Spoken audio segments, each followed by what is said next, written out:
What's up, fellas? What up? Hey. Glad to have you all back. Cheers. Glad to have you guys all back in the new spot. Cheers, bro. It's funny, I actually got a Facebook memory or whatever. I think Johnny's first time on the podcast was a year ago today. So, Congratulations. Goddamn. good to have you back. My Still Iranian keeping up friend. some traditions. And he was fighting tooth and nail to not come on. He was scared. And now he's back with, I have to censor half his fucking body. Thanks for that, bud. Oh, it's going to be nice I'm and glad blurred. I'm back, though. Thank you. So, My headphones aren't working. Your but I headphones? don't mind. Okay, I'll look at it later. So what's up with the new music? I thought there was a new song coming out soon. Was I like to? Not yes. Yeah, we're probably going to be putting it out in the next month, I would say. We're just Are you still mixing it, or like what happened? No, we're kind of just trying to figure out like when to release it, because we're trying to figure out like what, I guess if we're doing singles or if we were going to do a project or whatever. So yeah, we're just trying to figure that out, but we should have it probably coming out in this next month. Just trying to work on some cover art and stuff. Which one is that? The Out of My Mind. Yes. Yeah, because I forget who, one of you guys sent me the, I think it was Toby, and sent me the Dropbox with the, like the extra song on it. Classic Toby. And I kind of dug it. I'll be honest, I thought it was good. Toby Dropbox. Yeah, that one was supposed to be on the EP, but we're kind of unsure about it, so. Yeah, it We'll didn't be- fit too good. I feel like the Yeah. EP songs is kind of different from there. But How do you guys feel about the EP now that you're like a couple months out of it? Are we still happy with it? I wish you could have done things a little bit differently. Like, how do you guys feel about it now? And full disclosure, I enjoy it. I listened to it last night. I still really like it. But how do you guys look on it now that you're like a couple months removed? I mean, I think it's a good start to like what we're trying to do, you know? I think we're, especially with the videos and everything like that, Greg's really our fucking messiah right now. So we already got a couple more songs cooking, but I think the EP was a good start of like that sound that we're trying to capture. That makes sense. yeah, I heard it so many times I had to take a break, and then I kind of recently listened to it again. And yeah, I still love it. I mean, I thought like when we were making it, it sounded like a lot more hardcore or like whatever, you know, than the other stuff we're doing. But like going back and listening, it's like this isn't like as hard as I thought it was going to be, you know, like this is still has a good slum vibe and everything to it. So You guys have a show coming up, right? I just want to get that out of the way too. Yeah, Fiesta's on April 12th. And then, Is that the UNM thing? yeah, the UNM Music Festival that we did last year when it was fucking freezing. Dude, not only was it fucking freezing, I felt so out of place in that place. Yeah, oh yeah. Yeah. So old. I didn't realize how. I don't think I'm old. Like I'm 27. I'm not old. You're old compared to 19. But yeah, and then I'm Yeah, showing for up, sure. and I'm like, Yeah. because who's the? I always forget his fucking name, but it's y'all a good guy, but y'all's like big Jack Brown dude with a big old beard, has a wife. Derek. Derek, yes, Yeah. Derek. So Derek, his wife, and then Nick's mom and dad are there. So we're all standing there, we're enjoying the music, whatever. We're standing there, and me and him are like looking around, like we're around toddlers. all the right now. adults. Yeah, dude, it's nuts. together. Yeah, they took Nick's mom's cigarettes. She's fucking pissed. Bro, they took my fucking Zin. I brought a brand new can. And then I rolled up and they were like, everything out of your pockets. I'm like, okay, that's fine. I don't have any weapons on me. Well, actually, I did have my pen. And I was like, fuck, they're probably going to nab me for my pen. So I like buried my pen off by like a light post.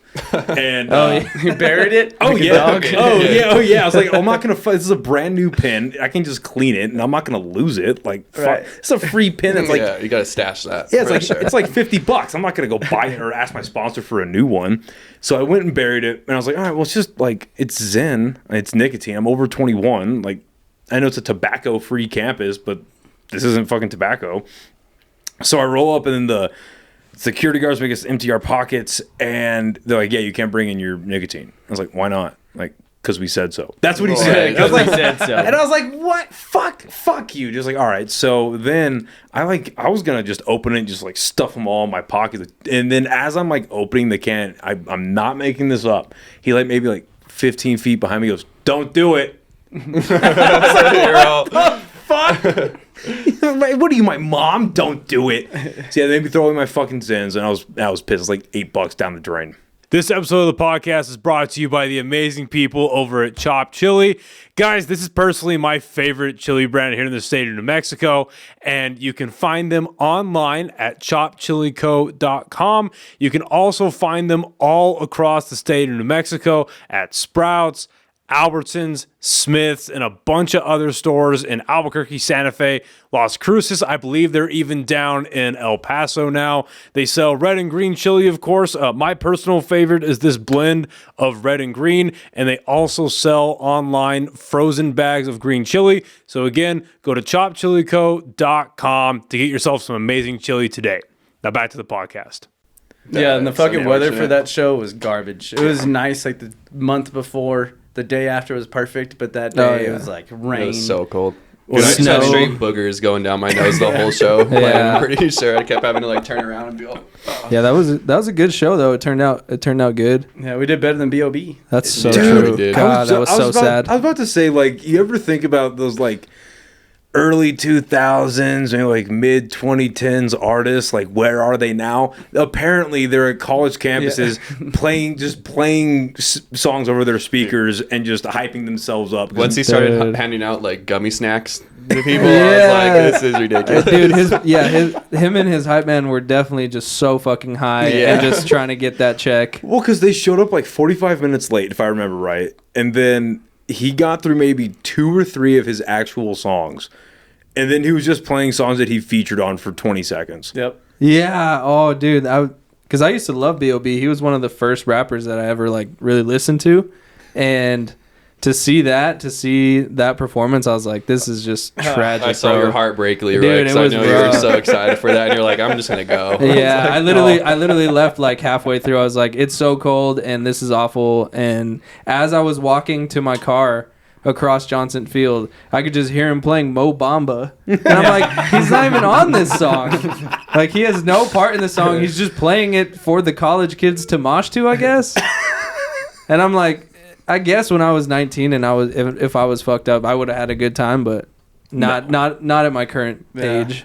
That was the night that Jim Jeffries was at. Yeah, I was going to say, because we went to go see Jim Jeffries at Dry Heat. Oh, and that was a fucking blast. We went and got some slice parlor after the. Yeah, I almost killed some pedestrians trying to get to that show. Well, because I felt like an asshole because I was telling you, like, hey, we got to go now. Yeah. Hey, I didn't want to be a prick, but like, we got to go now. And then I got the club owners. They like put aside seats for us. And they're like, hey, there's a lot of people. Where the fuck are your 5 friends? I was like, oh, I swear to God, they're coming. Yeah. I swear to God, they're coming. You had I like had just 5 started friends. working there too, like Yeah, what? you had like just gotten in there. And Yeah, I had like just started playing at and that then you're club. like, I'm bringing all my friends for free, by the way, like, and they're late. Yeah, but that was such a great fucking show though. Like, as he had showed up, and like a few before that, Marin had showed up too. And what a great! And Marin's a fucking kook, but what a great fucking show. I don't know. We were talking about it a little beforehand. I am kind of sad about Dry Heat closing. It's a weird conundrum, like we were talking about, because now it's like, what the fuck are we gonna do? Yeah. Because there's nowhere else to really like play at other than bars. Yeah. I mean, because what's the beginning steps for like musicians? Like, do you guys do like Bars. just bar shows? Open We saw mics. open Open mics. Yeah. You guys went to open mics? Yeah. Dude. Yeah, well, That was the was start of rough. the day. These guys dude. did, yeah, when they first Back started. when we were living on Harvard, we went. Winning Coffee was right down the street, and I don't know how I even found out about it. I was just going like after class to like pretend to study or something, and they just like ended up having open mics like every Tuesday, and then I was like, hey, Nev, we should go fuck around there or something, and yeah. Yeah. We'd practice like 2 or 3 songs, and they were like, it has to be originals, no covers. We came with 3 straight covers. And What did you cover in the beginning? Just shit you're doing now? Through the valley. I don't know if you heard the Last of Us 2 Yeah. like theme song they play in the beginning of like the opening trailer. It's like that picking guitar. Oh, yeah. Yeah, just some like acoustic shit, Yeah. you know. Yeah, And we'd be so nervous, we'd like fucking puff down like 10 cigarettes before the show. I think that was because I went and watched them do the open mic. That was before I was even in the band, and that was the first time I'd heard Nevin sing before. And I was like, "Holy shit, this guy can actually sing!" Like I'd been I thought living. you were going to say, oh, God, he sucks. No, he was- I could definitely be in the band now. No, he was really fucking good, and I was yeah, and it was weird because we had been living together for a couple years at that point, and I knew he could whistle because that's all he did when Yeah. we lived at Lobo Villa, and then I heard him sing. I was like, "Damn, this guy's got some fucking chops." It's got some pipes. Yeah. Pipes. Dude, yeah. Took a long time to actually sing shit. Watching it in Young Life, I would do it, but that was Jesus music, you know. It's just funny to me how many like local bands here started out in a church setting. That's every band ever. Like every musician ever, like good musician, they've all played for a church. Like even all of the Mangoes, they play at like Life Church and a couple other churches because that's how they actually pay. Right. Like each of them get a couple $100 a week just to play at the church, and they have like the most insane lighting and staging and sound.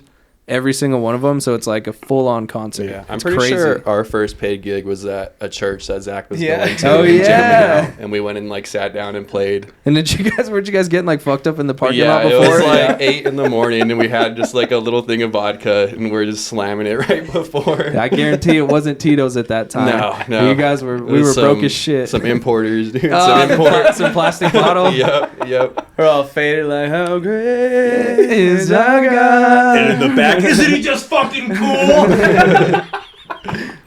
Dude, come on. Yeah, so I think I'm waiting to get more details on it, but I think that I just got booked for my first like corporate, quote unquote, like corporate gig. It's a birthday party. Yeah, those are rough. Yeah, man, so those are rough. well, because I get a text. I get a text last night from I'm not gonna say who, but from a local friend. It's a comic, and he hits me up and he goes, "Hey, do you want to do a speakeasy show next month?" And I was like, "Yeah, that'd be sick." I'm thinking like fucking like Founders or like Vernon's or some shit because they do like that's probably the most exclusive like comedy show in town is Vernon's. Really? Yeah. Oh, I didn't even know they did comedy there. Exactly. They don't advertise it to anybody but their members. Damn. And it's always packed out, and you get paid to do it, but That's the one on 4th Street, or the new one. like up in the North Valley, I think. Yeah. But what I've understood is that if you get there and you do well, they pay you, but then like you make most of your money off of tips from like because people just go there and spend thousands of fucking dollars. Yeah. Oh, it is so expensive. It's insane. But anyway, so I was thinking it's one of those. And I was like, speakeasy, fucking yeah, that's cool. I'll buy a little suit and shit. We'll do some mob shit. I'll trim the beard. You know, that's fine.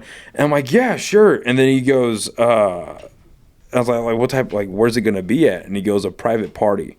And I'm like, okay. I'm like, yeah, I'll open. That's fine. And he goes, it's a birthday party. Oh, Oh my God. And then all I ask is like, man, we're about to be some party clowns. Are they paying us? And he goes, yeah, probably a bunch of cartel fools. Oh, and it's also a roast, that's where the money's at. and they want you to roast the birthday boy. God, I fucking hope not. Oh God, I've heard just a billion horror stories about corporate gigs on podcasts, like from comedians. Well, because I want to get paid a lot of money, and I like doing stand-up, but I don't want to get my head cut off and put on a tortoise over it. You know what I mean? Yeah. Like, that's not it. Like, They tell you have to like kind of like do some restrictions, like make they it a little more probably- clean or something. I'm sure. No. I have no idea. I don't have any more details other than that. What I'm gonna guess, I'm still gonna do it. If you're watching, by the way, I'll do it. But I'd imagine that they're gonna fucking tell us like, dude, just have a good time. You know, this is your time to do it, whatever. And then we're gonna get there, and it's like, hey, so the birthday boy said that he didn't want to, you know, you can't make fun of his, blah, blah, blah, and they're gonna give us all the fucking reasons why we can't do our own shit, and then I'll be dead. Damn. But yeah, no, that'll be interesting. I don't know, man. I've been Just thinking. don't say fool to the wrong fool. Dude. Well, that's the thing is like, because they're trying to get together the roast battle again in Revel for next month, and like nobody's fucking signing up for it, which is fucking stupid because you get paid to do it, and it's always a sold out. Have you guys been to the roast battles at Revel? No, I remember seeing your clips from it. Yeah, it's pretty fun, dude. Like it's sold out every time, like 250 fucking people. Nice. Yeah. And if you win, you get paid to do it, and it's a good time. But like, that's what I'm good at. It's just being really mean. I'm actually good at that, and then I don't want to do that to the wrong guy, and I get my fucking dick cut off and put in my mouth. Okay, I'm sorry. You never know with the cartel people though. I've been staring at your fucking chest. What is that shirt? Dude, shout out Kim B. No idea who the just- fuck that is. Is That that a new great- rapper coming great- up. Great rack. Just Great you know, just local supporting rack. Local rack. local business here. That's fair. That's not supporting local business.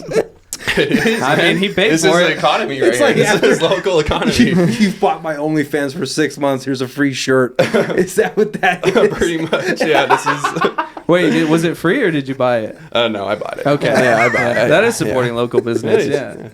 Supporting the local economy. Good God. Yeah, I don't. That. What the fuck? How much was that? I don't know, like $30. That's a quality shirt too.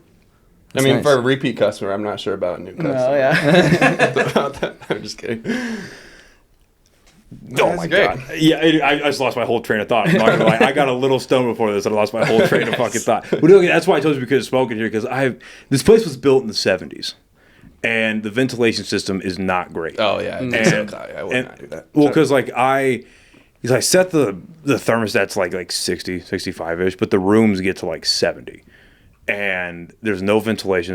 There's that one window right there, but none of it ever goes out of it. Yeah, it's all right. I don't fucking. Anyway, what the fuck are you guys into?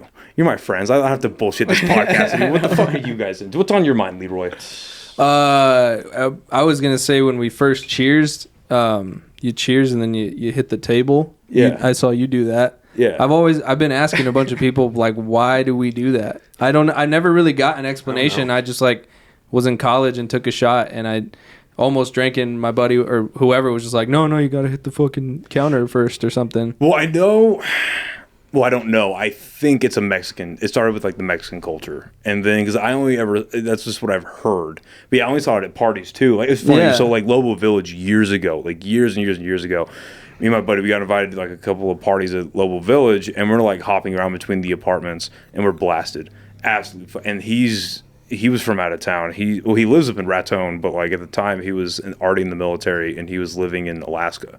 And all you can fucking do in Alaska when you're in the military is drink and kill yourself. Yeah. That's literally fucking it. And so Cold plunge. Or be a serial killer. Yeah, They have sure. a lot of those out there. Or fight wolves like Liam Neeson in that one movie. Oh, like the wolf or whatever. Yeah. Or no, the wolf. gray. Yeah, the gray. Or where he gets like the bottles for Yeah. like brass knuckles or whatever. And he such a tapes his stupid knife to fucking, it. such a stupid fucking movie. Like Wolverine knuckles. With Hey, bottles. and then, but It's then you don't crazy. even get to see him. Like he goes through all of this shit, and he finally, like, you think he's gonna get out, and then he He gets dies. surrounded by the wolves that he's been fucking running away from. And then he's like, "Well, I guess it's time to throw down." Breaks the bottles, tapes the knife to his hand, and then the movie ends, and you're just like, "We didn't even see him Wow. get." Yeah, Like- not a good movie. They're gonna come out with part 2. He made it. Yeah, no, there's no way. Those wolves in Alaska are like small horses. They're so giant. They're giant. Like Liam Neeson, like we were talking about like B.O.B. earlier about how they kind of wash out now they're doing their feature stuff. Liam Neeson does nothing now. That poor fucking guy. He makes no movies other than like he's like Bruce Willis without dementia. Like he only makes like this For now. the direct to DVD bullshit. But anyway, so we're at Lobo Village and we're walking around and we go to and we end up in this one apartment that's packed, and we sign up for beer pong, and we're playing, and it was me and him against these two British dudes, and they wanted to take a shot beforehand, and they do that fucking thing or whatever. Yeah, right? yeah. Well, he's carrying around a bottle of Jack, and he's hammered. He just slams the bottle of Jack on this plastic table, and it cracks. Oh my god. Yeah, so now we're playing beer pong because it like cracks down like the left side going in, so like our side of the beer pong is like Oh, the table cracked? Yeah. Oh, I thought you meant the bottom. Oh no, cracked. the table like cracked that way. Oh, so that was jeez. like sliding down, and yeah, he just started taking drinks out of the bottle and scared these two British people like it was 1775. Yeah, so it's like the Redcoats versus the Yanks right there. Yeah, that's some Yank shit right there. Yanks. yeah. But I don't know, man. I don't know where the fuck that comes from. It's just a habit now. I don't know. I was Yeah. drinking with some German dudes, and they do the same thing. Yeah. They have like a whole toast, and then they hit it, and then they drink. Well, I feel like when I first heard of it, someone was like, hit the table for your fallen homies or something like that. And I was like, that doesn't make that much sense. I thought you poured one You pour out. them out. Pour one out. Yeah, I've heard that. But I don't know. What I think in my head is you cheers and then you clink the table as a respect for the establishment that you're drinking in. That's what I like to think it's for. I feel like it started out because like people back in the day, all they could do was fucking get fucked up and drink because water So- wasn't healthy, so they turned it they all into would just booze. do that, and then after so many times of cheersing, you just end up accidentally hitting the fucking table. And they're like, after so many times. That's actually pretty And fun. then it just came into a Oh, like fucking it's being thing, like a drunk little. fucking little one movement type of thing. Yeah. Yeah, I don't know. Do you know how glad I am that we live in a time where we have indoor plumbing and we have True. like Oh. air conditioning Showers. and we're- You mean you shower- don't just want to throw your shit out the window No, bro, in a dude. bucket? Oh, talk about fuck. Okay, so there's a guy that I work with, and he's one of like the managers at my office, and this motherfucker smells so bad. You're gonna say he does that at work? No, dude, like, oh my Just god. genuinely smells bad. Well, he's like, okay. Here's the thing, because like we used to have like up until like we're probably around this time last year, the head guy that ran the office, big fat motherfucker, right? Like pushing 350, like big boy. Yeah. But he never smelled.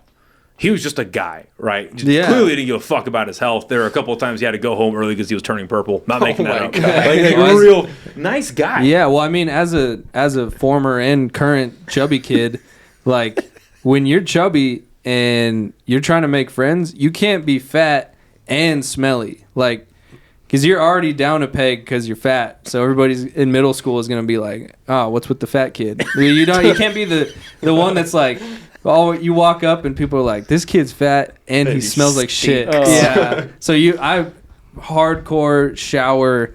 Hit the Like, creases. Hit the creases, Real fucking good. deodorant, gum, especially gum too. Like in middle school, going through puberty and like all those classes, like health classes, they're like, "You're going through puberty, you're gonna start to smell," and I was like, "That's my worst fucking nightmare," because I'm already the fat kid, so I can't. So I've been hardcore deodorant and hardcore chewing gum every day since I was in like 6th grade. Yeah. So, but fat people don't have to smell. No, exactly, Like you yeah. can shower, you can get the hose and do what you got to do. But this fucking guy in our office now, he smells so bad. Like genuine, like it's like rot. Like you ever hear about like you ever hear about those stories where it's like the my 500-pound life or my 600 like, whatever, or even like hoarders or something, or like some shit hoarders, like that. yeah, where they end up like the person finally goes to the doctor and they find like necrosis under their flaps. Yeah, it's so You know what I mean? gross. It's like it's Just getting to straight, this, that. it's past BO and it's Yeah. like into like mold and sores and stuff yeah, like that. it's got to be some like bacteria, like a fucking walking petri dish, right? Anyway, he normally hovers at about a 6 out of 10 bad, right? But dude, there was one day like 3 weeks ago, I think, and I'm having a meeting with one of the managers, and like her supervisor. We're having a meeting, and the guy like and the door's open. Guy passes the door and the stench, it's like checking rooms, dude. Oh, Like it God. just comes in and it's bad. So we close the door, hit it with the air freshener, and the manager, Oh, in the middle of a meeting? Dude, oh that's yeah, rough. dude. Oh yeah. Oh. Yeah, we have to close the door, hit it with the air freshener, and the manager that I'm primarily speaking with, she goes, "Okay, I didn't want to say anything, but like, there's a shit stain on his pants." Oh, man. And I was like, damn it. what? He goes, yeah, there's a fucking shit stain on his pants. And she starts like getting like emotion. I think like the waft is just hitting her eyes. Yeah, it's just like onions. Just, oh god. Yeah, so then I'm like, no fucking way. Later on in the day, I'm in my office. I'm going out to get something off the printer, and he walks by, and I just take a quick little glance, and yeah, dude, like if that's where the ass flaps are, there's like a little, because he's wearing like light tan, like khaki pants. Yeah, right? that's exactly what I was picturing. That's So rough. if the ass crack is here, there's like a little stain that's going Dude, right there. to leak through the khakis, that's Oh, crazy. it's so That's fucking crazy work. It's Through so the fucking. Through the I understand sweatpants or something, but through the khakis, No, that's no, crazy. you should never have a shit stain on you. Ever, Yeah, ever, at all, yeah, at all. I agree. No. Dude, I went on a hoarder's binge like a year ago. It's insane how people do that. It's crazy. My grandma was also a hoarder, but she had dementia or Alzheimer's, whatever. I don't know if that plays part in it, but it's crazy. We would just fucking find like rats, roaches, and shit like that. Just She's everywhere. like hoarding roaches. No, like I mean, she would just hoard shit. And Well, throughout people the years. hoard literal shit. That is a thing too. Yeah, did Have you you see seen that that one episode? lady, dude? Yes. She's all, I don't know why it smells. It's just some mildew. And he's like, no, there's literal shit right by you. It's like, Their what do you toilet's mean? like overflowing with Yeah. shit. Yeah, but and then like last Friday, or no, sorry, 2 Fridays ago now, the same fucking guy, dude.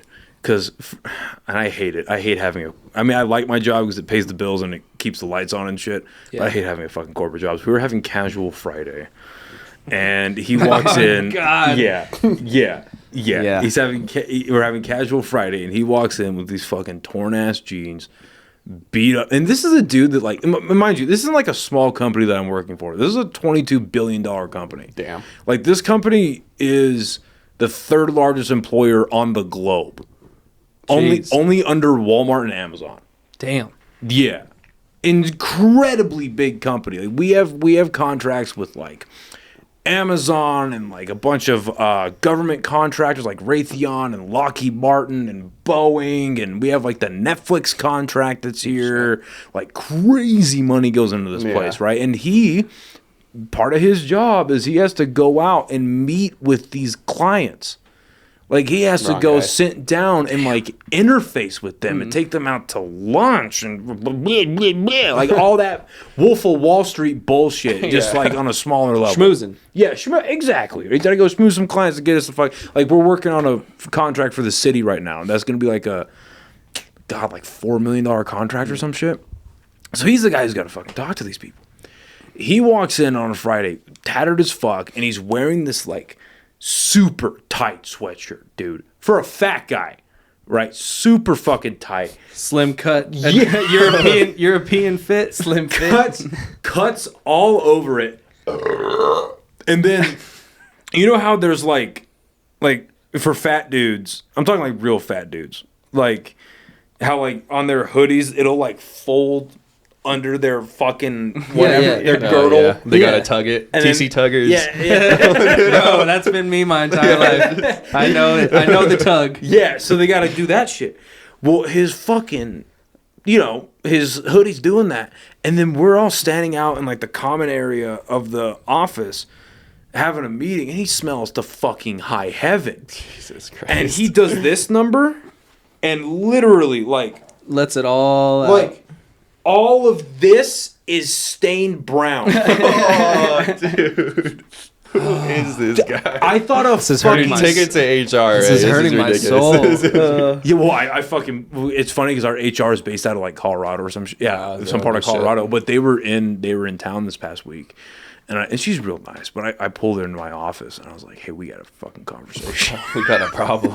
We gotta have a fucking conversation." Well, it's like I was upset because I was the more I think about it, the more upset that I got, and I was like, there have been people because they're gone now. But there's been management that I don't get along with. Mm-hmm. And they would like go to HR and be like, Noah's wearing a beanie in the office. He's wearing a hoodie on Fridays. You need to talk to him about being professional. and it's fucking gay. All right. That's pretty gay. Yeah, it's fucking gay. And I told her, like, look, I know I've been reported for some shit and it's fucking gay. But like, listen, this guy, and I told everyone, I just told you guys, she's like, yeah, we'll take care of it. I'm like, all right, we'll fucking see, I guess. Like, I just can't fucking do it.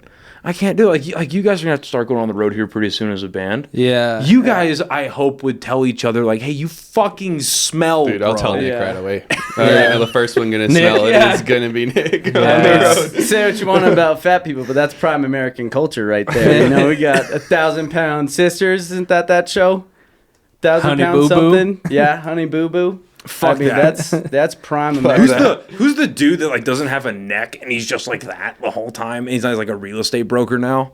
Oh, I know who you're talking You Oh, know the what I'm 90 talking Day about? Fiance. Oh, dude. yeah. That Oh, dude's- yeah. It's funny. Yeah, Dude, I'm scared for when we get to that level of the tour bus, because like you can't shit on the tour bus. That's what everybody says, and it's just like That's all Nick does. I know. Yeah. Yeah. Every practice, he's like, I gotta go take a shit. But yeah, like how do you not shit when there's a toilet right there? It's gonna be so hard. Oh, dude. Can't do it. Oh, that reminds me. Okay, so I walked in on a phone call at work this past week, and I'm not making this shit up.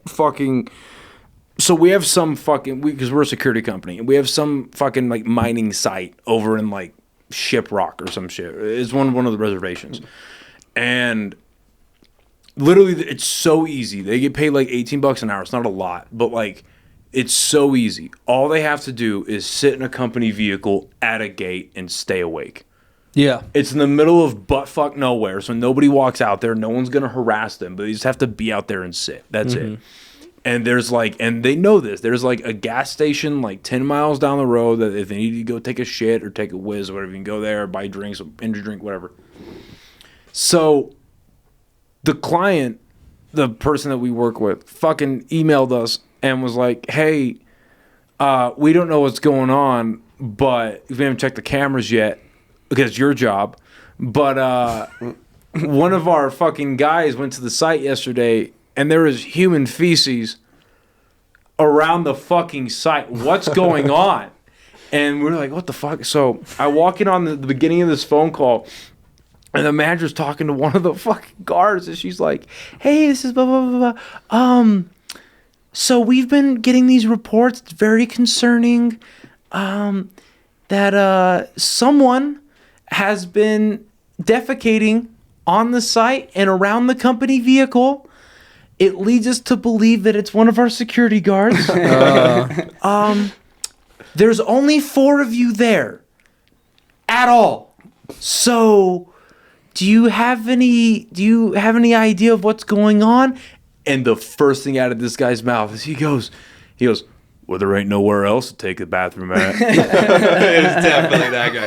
Wow. Definitely that guy. It's actually Dude, he was probably having a rough day. it's on. I mean, it's probably all of them. If that's his response, It's he's probably a game at that point. the shit Olympics. Well, then they start going back and forth in this fucking argument, and she did not make a very smart decision, and she was like, well, if there's a lot of other options, you can get an adult diaper. And No. I'm sitting there like, no, you man. can't ask your employees to shit yourself. I'm on the like, job. don't open with that. Are they in a truck? You're in a company vehicle. I'm just imagining like one of them shitting themselves and then one of them having to change each other.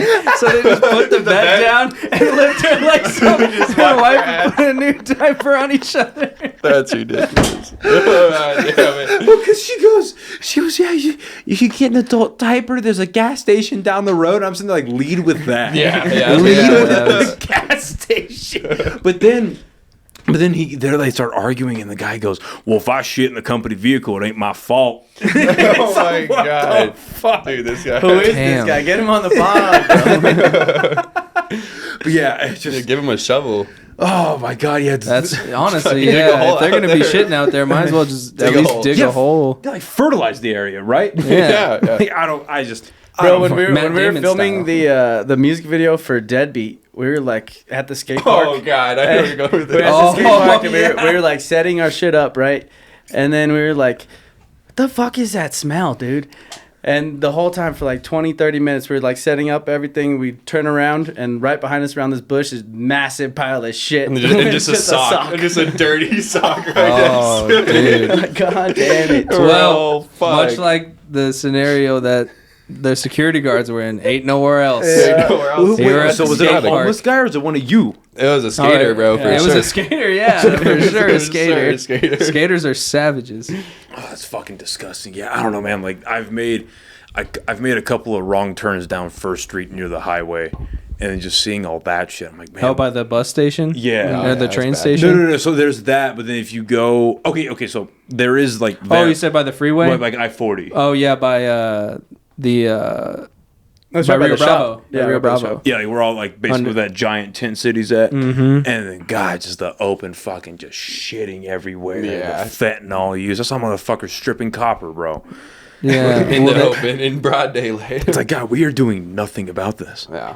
We are. Dude, behind my old apartment, behind Launchpad, it's like an art installation of just human shit down there. It's next to the ridiculous. actual art installation, Yeah, like it the is so beautiful bad, El dude. Rey mural, just shit. Fuck, it's Dude, ridiculous. speaking of the El Rey, did you watch the Are You Garbage? You know, no, I haven't. do you know those guys? Yeah, the H. Foley and Kevin Ryan? Yeah. So they went on a Route 66 tour, and they just put out like a special where it's like a kind of a documentary along with stand up and shit. Did they go And through New Mexico? They came to El Rey, and they in the documentary they're fucking Wait, did they have a show? yeah, they had a show at El Rey. That's crazy. a live show. They do live shows. I never Yeah, I never even saw heard that about- promoted. I heard them talking about their 66 tour, and I was wondering Yeah. if they came through Albuquerque. They but did, I yeah. had no they, idea. They played at El Rey, and they're on the tour bus, and their fucking bus broke down in Albuquerque, like right outside of El Rey. They were like, they came through and they were like supposed to do the show and obviously get back on the road, and their bus driver was like, this shit's fucked. We have to stay the night in the bus on Central and fucking then go to a shop and then get back on the road to Flagstaff. And they literally had to stay on the bus like right off of Central, and they said it was sketchy as fuck. Did they do fire watch? This one guy on rotation, dude, protect the bus. Yeah, and then in the documentary they go to like a shop here in Albuquerque or like outside of town, and H. Foley, the big fat guy, he shits himself at that mechanic shop, and in the documentary that like he goes in. Wait, is that when he's carrying the bag of shit? Yeah, Oh my god!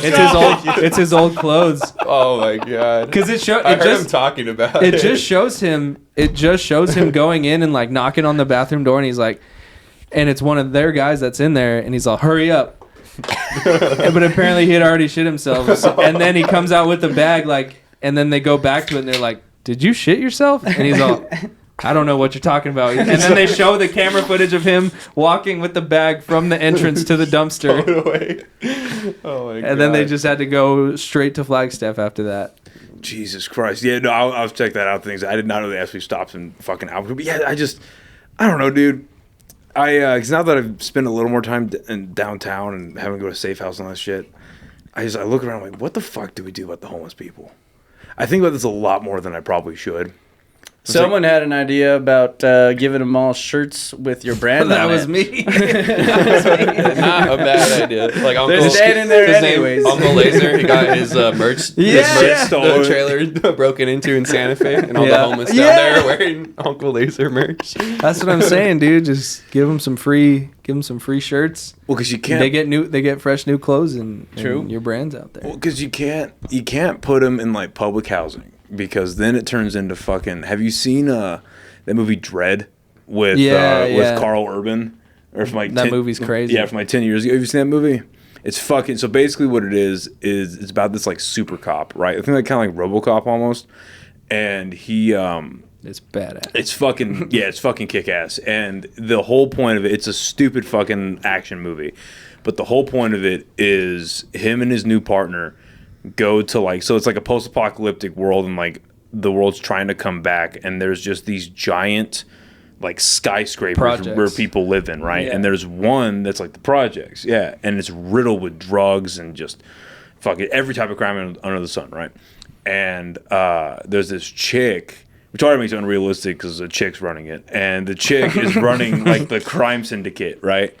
And they basically have to fight their way up to go kill her, right? Yeah. shit. Yes. Yeah, they have to like fight their way up to go kill It's her. like a video game. Yeah. It's exactly what it is. It's Yeah, fucking so- sick. So it's gonna fucking turn into that if you put them in, like, you know that they bought the city bought the Wells Fargo building downtown, and they're turning that into public housing. Really? Damn. Yeah, bro, they're turning that into public housing apartments. So Perfect. it's gonna be that. Yeah. Well, So you can't put them into apartments like that. You can't put them on reservations because the liberals will freak the fuck out. You can't do that. Like, you can't just put them on their own land. So what the fuck do you do with the homeless people? I was gonna say send them off to like how Australia started. Send them off to an island. prison send him to Phoenix, to Scottsdale, like in South Park. Have you seen that They throw episode? them on the bus. He's all, California, super cool to the homeless. Just pick them up on a bus. Cartman jumped over 30 homeless people on his skateboard. It just keeps going up the whole episode, and then it keeps spreading from town to town. They're like, "Are you the one that jumped the 40 homeless people on the skateboard?" Oh, that show is so good. But yeah, I don't know what the fuck you do about all this shit. And yeah, I just think about that a lot. And because it's driving up the crime, it's driving up the drug trade, it's driving up the human trafficking. Good thing rent's going up at least. And then rents. Well, dude, that's the fucked up part. Is so like the only reason I have this spot is because I was looking for new places because fucking Joey obviously got shipped off to fucking Japan, and so he's gone for a year. And so I was like, all right, well, we're just gonna cut the lease and whatever. So I was looking around for places, and all the places that I could like not even comfortably afford, but just like work it into the budget where I could afford it. Mm-hmm. It was all the places where it was all public, like not public. It was like state supported housing. Yeah. Where Like they're low like income. Yeah, the low Low income. income, Thank yeah. you. So where it's like, if you make under $36,000 and you're one person, you can afford it and you get the whatever. And so I was like, well, I can't afford those places, or I can't go to those places because the amount of money that I make is like 2.5 of these low income people.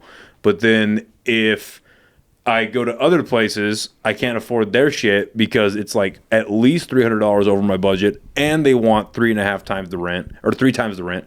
Yeah, and, and they want the fucking security deposit up front that is matching your fucking rent. first month's rent. Yep. Fucked up. Yeah, it was just fucking bullshit. So then the only reason I found this place is because like one night at like 11:30 at night, I was drunk as shit, just looking at places online, and I found this place and I emailed them, and they're like, "Yeah, we actually just posted that last night, so yeah, you can come view it." And I just saw, I was like, "Yeah, I'll take it." Nice. Like, yes, Yeah. please, I'll fucking take it.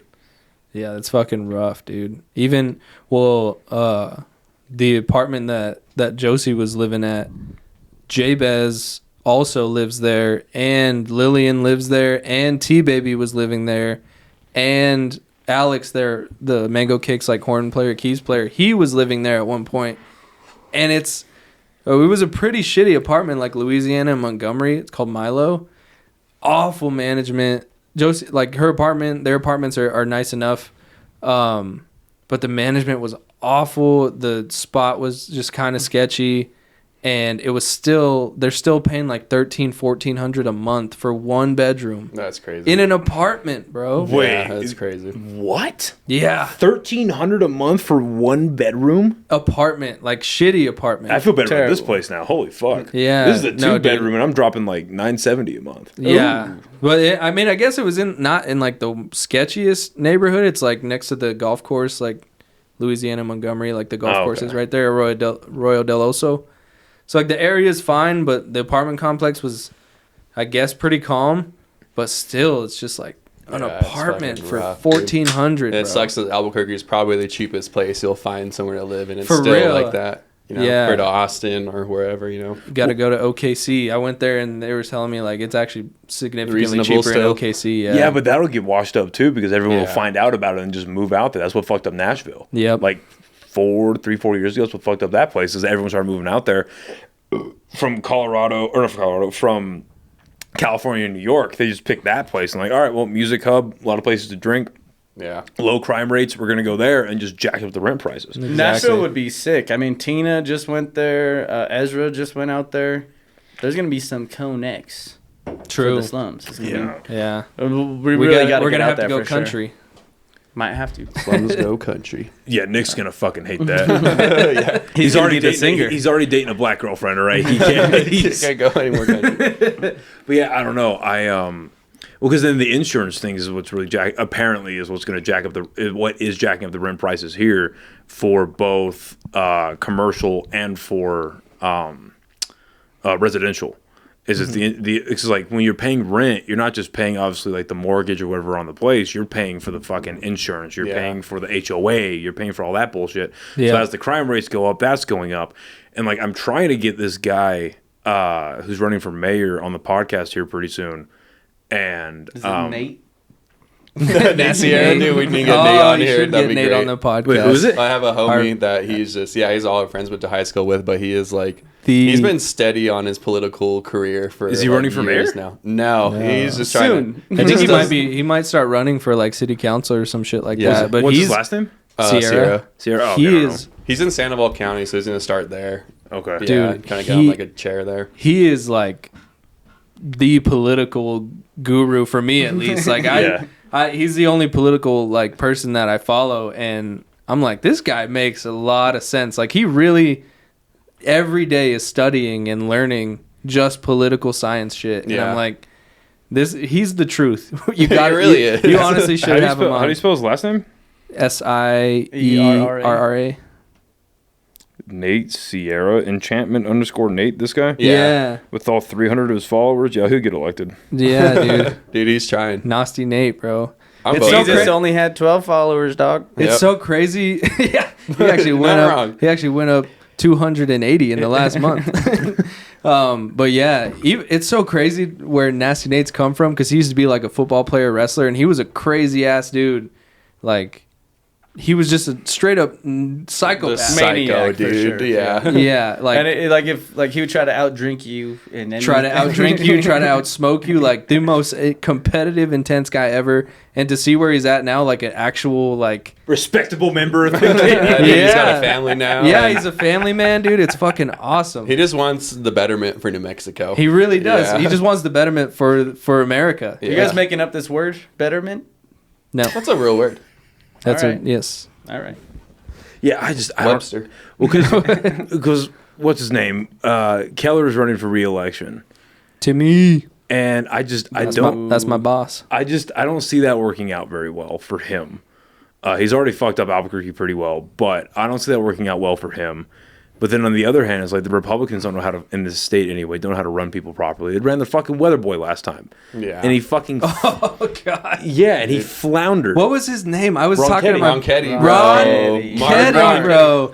God Now damn it's it. gonna be Darren White. Is that what you're talking about? Yep. Yeah. Yeah, that's who I'm trying to get on the podcast. Nice. The, That'd be a good. Because we have a couple of mutual mutual friends. Yeah. They're gonna get me in contact with him. Wasn't he like the sheriff or something like that? Yeah, he was sheriff for a little bit, and then he started doing like a marijuana business for like the medical side of things, and it was and then it was funny. I was actually watching because The sheriff who got into weed. yeah, right. Because Ron Ketty has a podcast now, Oh god. and I was watching an episode with him and Darren White last night, and because I'll say it now. So a couple of episodes where I've talked about I may or may not have a political guy coming on, may or may not, but he ended up ghosting me. That was Ron Ketty. Because we were emailing back and forth for a while. And first time it fell out, I was like, all right, whatever it is, what it is, left me on red. And then I got back in touch with him and his wife. And I was like, yeah, hey, if you still want to do it, I'm down. Da, da, da. And he's like, oh, yeah, I'm sorry. I've just been, da, da, da. Yeah, like, let me know the time and the place. And, I'll give you a correct date and all that stuff. And I did. Never got back to me. I was like, all right, whatever, fucking You weather should have boy. had him on and just Oh, green screened a weather map behind him. What's the governor of California? What's his name? Newsom. He has a podcast. Yeah, because he sat down with Charlie Kirk. Oh, okay. And I saw about half of that. And it was so disingenuous, dude. Yeah, I was listening to Tim Dillon came out with a new one. He God was bless just- that man. He was just all, "You're the We were governor. just- You should just do your job and not have a podcast." Dude, we were just watching Tim Dillon's Netflix America. show. He's the best, this bro. is America? Yeah. Oh, Yeah. that shit's so This funny, is your dude. country? Yeah. Dude, it's Tim Dillon's so the good. best, dude. He's the best. Yeah, he was just on. I was telling Nev he was just on History Hyenas too. Have you seen that? Yeah. With Chrissy D and Giannis Papas. Yeah. That show is fucking ridiculous. But yeah, Tim Dillon is he's just so fucking funny. Yeah, he is. He's so good. But yeah, I was watching that with fucking Ron Ketty and what's his fuck. And it is honestly, like for 2025, it is fucking shocking how ignorant Ron Ketty and his wife are when it comes to weed. Like it is it's genuinely because they were like, yeah, it's one thing if you want to have a beer a day, but a joint a day, like these people, blah, blah, like, you mean a beer a day that'll do more damage to you over time than Yeah. a fucking Joint. joint a day? Dude, imagine how embarrassing it must be to be that family in the neighborhood that had the Ronchetti sign on your lawn, yeah, bro. dude. God. Couldn't be me. There's no way your neighborhood association forgets about that shit. Yeah, no way. I'm looking for this Oh, fucking. I'm so glad you guys said his name. I was talking to my boss about this the other day. We were talking about re-election for the mayor and stuff. And I was like, who the fuck is that weather guy that was running for office? And goddamn, that was a good time. I'm looking for this fucking Tim. It's my favorite Tim Dillon clip, and I thought I had it saved, but I don't know where the fuck it went. Anyway, yeah, Tim Dillon's the fucking man. I like Tim Dillon because he doesn't have a side, like he's he's just like attacks. he will roast anybody. Yeah, he'll attack anybody. He also that is just fucking up. Like, he's the straightest guy Yep. ever, but The he's straightest gay somehow guy gay. ever. Yeah. Yeah. Somehow, he says he's gay. I'm waiting for the fucking clip. I And need he's, evidence. and he's still just so fat. Yeah. And like they always tell stories about like going out to dinner with Tim Dillon, and they're like, just don't even try and order. He's just gonna take over. He will And he's just take gonna over. order everything for everybody. And I'm just like, that'd be sick to have a friend like that. To That just, would be. like take you out to dinner and Don't even worry about it. don't even worry about it. This is- Bring this. Yeah, exactly. Yeah. I was reading the comments on when he was on Stavi's a couple days ago, and all of best. them were just like, The 1,000-pound brothers. Oh, dude. Yeah, they look like a gay old married couple just complaining about shit. Bro, Stavi has this series that he just dropped. It's called Stavi Gets Ripped, and it's about him because his brother in Baltimore is a literal personal trainer, and so he's been working out with his brother and like actually eating healthy and stuff and trying to lose weight. He's gaining weight. Dude, the theme song like for that segment is so funny because it's like an anime intro, and it's like Stavi Ghetto Rippo, like, and then it's like an anime. That's It's awesome. so good. And it like a couple times in the song, it just says very fatu. Dude, I But want. isn't he gaining weight?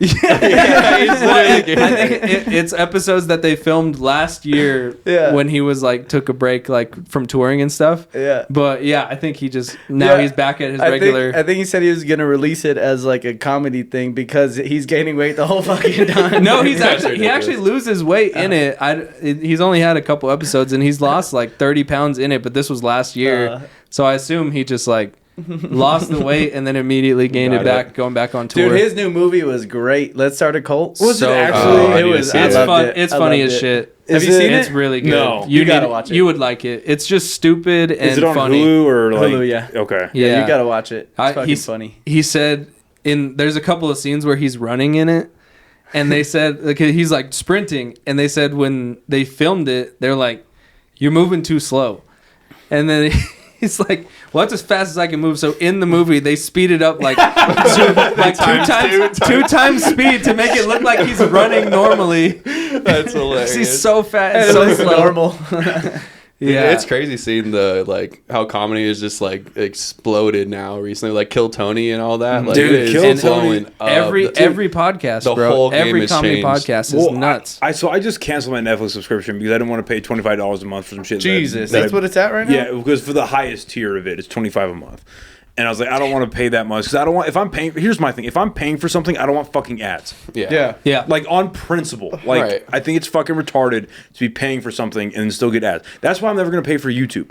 I'm cool with the YouTube ads. Yeah. Now, granted, they give you longer ads on YouTube if you're watching it on your TV, and it's fine. They really do. It's like They- 75 seconds. Hour It's and a fucking- half ads. so Have you ever long, gotten bro. hit with that? Yeah, Like a 3-hour ad? And What? it's Yeah, like, it's I just get- going, Wait, dude. what? Yeah, it's You literally never just did like that? a movie No. of ads. I guarantee that this guy has fallen asleep watching a YouTube clip and woken up like 70 minutes into that long ass YouTube ad. It's crazy. I guarantee you've woken up and it's almost done. Well, because and I'm cool with that. Like, I'm not gonna pay for YouTube. YouTube is the poor man's streaming service, and it's great. Okay, Oh, that and Tubi is fucking beautiful. All right, it Are you, keeps you subscribe to any Patreons? fuck. No, I am. Well, no, not Patreon. I'm subscribed $5 a month for Part of the Problem for Dave Smith. I'm subscribed to that because I actually genuinely enjoy that podcast. But I'm not gonna pay for fucking YouTube. Sorry, Yeah. I'm not gonna fuck. I subscribed for expensive, bro. a week to Schultz's Patreon for like $5 or $10 a month, and I was like, "This is Yeah. gay," and I got rid of it. I subscribe to Matt and Shane's Secret Podcast. It's basically the same shit, just a bonus episode. Right. Yeah. Yeah, Or that's and pretty like much what it's no getting the bonuses. like no ads and no Yeah, bleeps. exactly. Yeah. But then I canceled my Netflix, and then fucking Schultz's new special just dropped. Couldn't watch that. Fucking Tires season 2 is gonna come out pretty soon. Ari Son of a Shaffir's bitch. came out I'm too. gonna I did watch Ari Saw it. Shaffir's. That Nice. was really good. I didn't finish it. It's so good from what I've seen. fucking though. His phenomenal. background pissed me off too much. Oh, I it's loved so it. good. I love it too, That's his thing, bro. Did you see the Jew special with all the Oh candles? yeah, that's one of my favorite. Like written wise, that's one of my favorite specials of all time. It's great. Is Jew. It's so fucking good. But then. Kill Tony now is getting the specials Yeah, on, he finally on got it. Netflix, and I don't know how I feel about that, but it's interesting.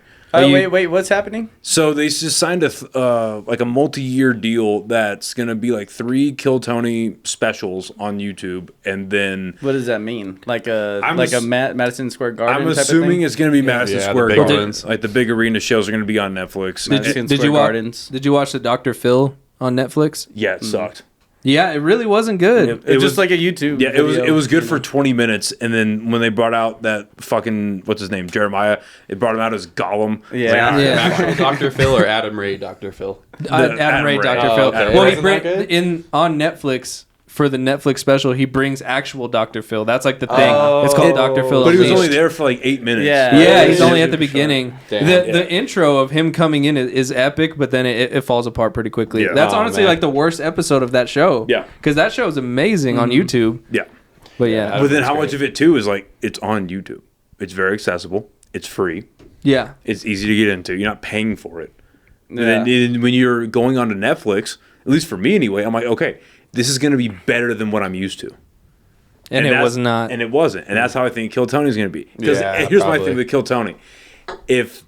I mean, They're gonna censor him. no, You don't think so? I don't think so. Especially after the whole Trump stuff, and then after, like, did you watch his? Like, it's not a special, but like his 30-minute set that he put on Twitter called "Garbage," No. where he's just talking about it. I think I said that to you, Yeah, right? Yeah, yeah. it's It pretty was good, solid. yeah. It's pretty solid. But no, I don't think they're gonna censor him. But my issue is like, are you really gonna let open micers Yeah, do a that's crazy. Netflix Yeah. special, bro? Dude, yeah, That's wild. why I can't watch Kill Tony that much. Like I like the clips, but I cannot sit there for an hour and watch people bomb. That's like the See, worst. I'll Dude, watch it, it's but if so they funny. suck, I'll just skip to their set and then get to their interview. If the Sometimes interview they sucks, roast I'll them. skip It's to painful, oh yeah, dude. Dude, It's I so watch bad. all of it. The God, whole fucking that thing, bro. I don't do well with the cringe. No, Yeah, I the kind of cringe is hard. like the cringe No. sometimes. some of it That's I why can. That's why I couldn't watch The Office. It was I don't Yeah. like The Office because it's just all you cringe. cringe. Yeah. You know That's what? crazy though. That is You haven't crazy. watched The Office? I've seen a handful of episodes and I've laughed at it, but I cannot sit there and binge it, bro. It's cringe the whole time. That's Yeah. like the whole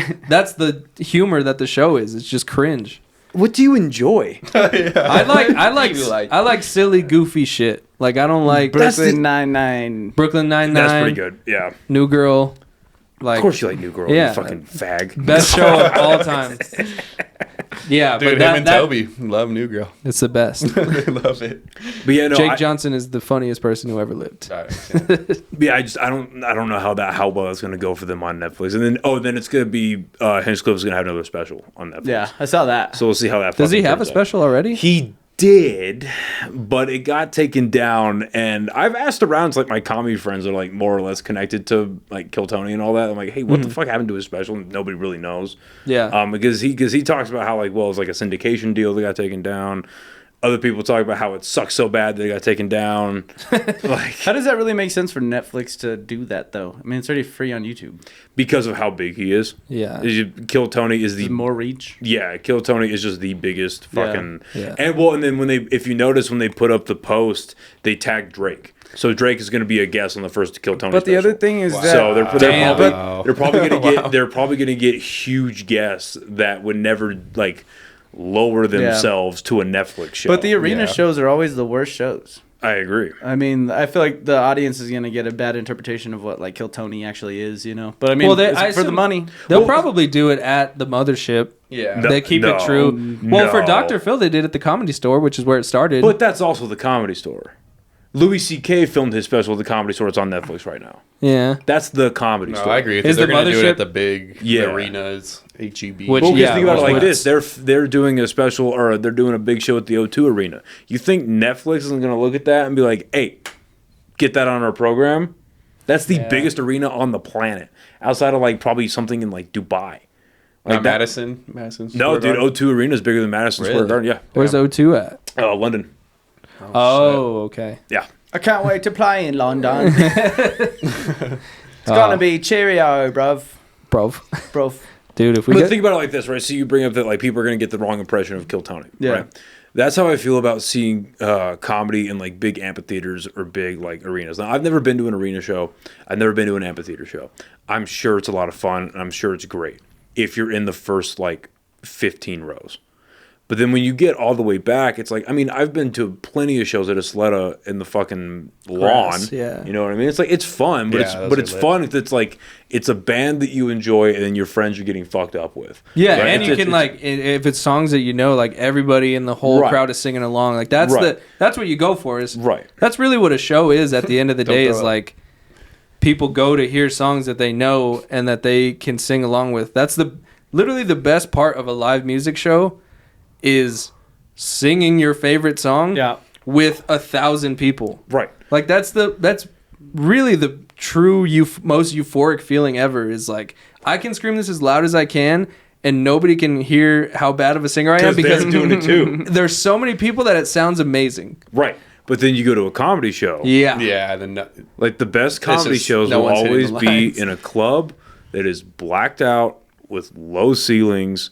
You're like 2.5 drinks in, and there's a good comic up there. yeah. Right. Once you get to the arena stuff, once you get to the stadium stuff, it's a great spectacle, and it's great for those comics. Like, get your fucking money.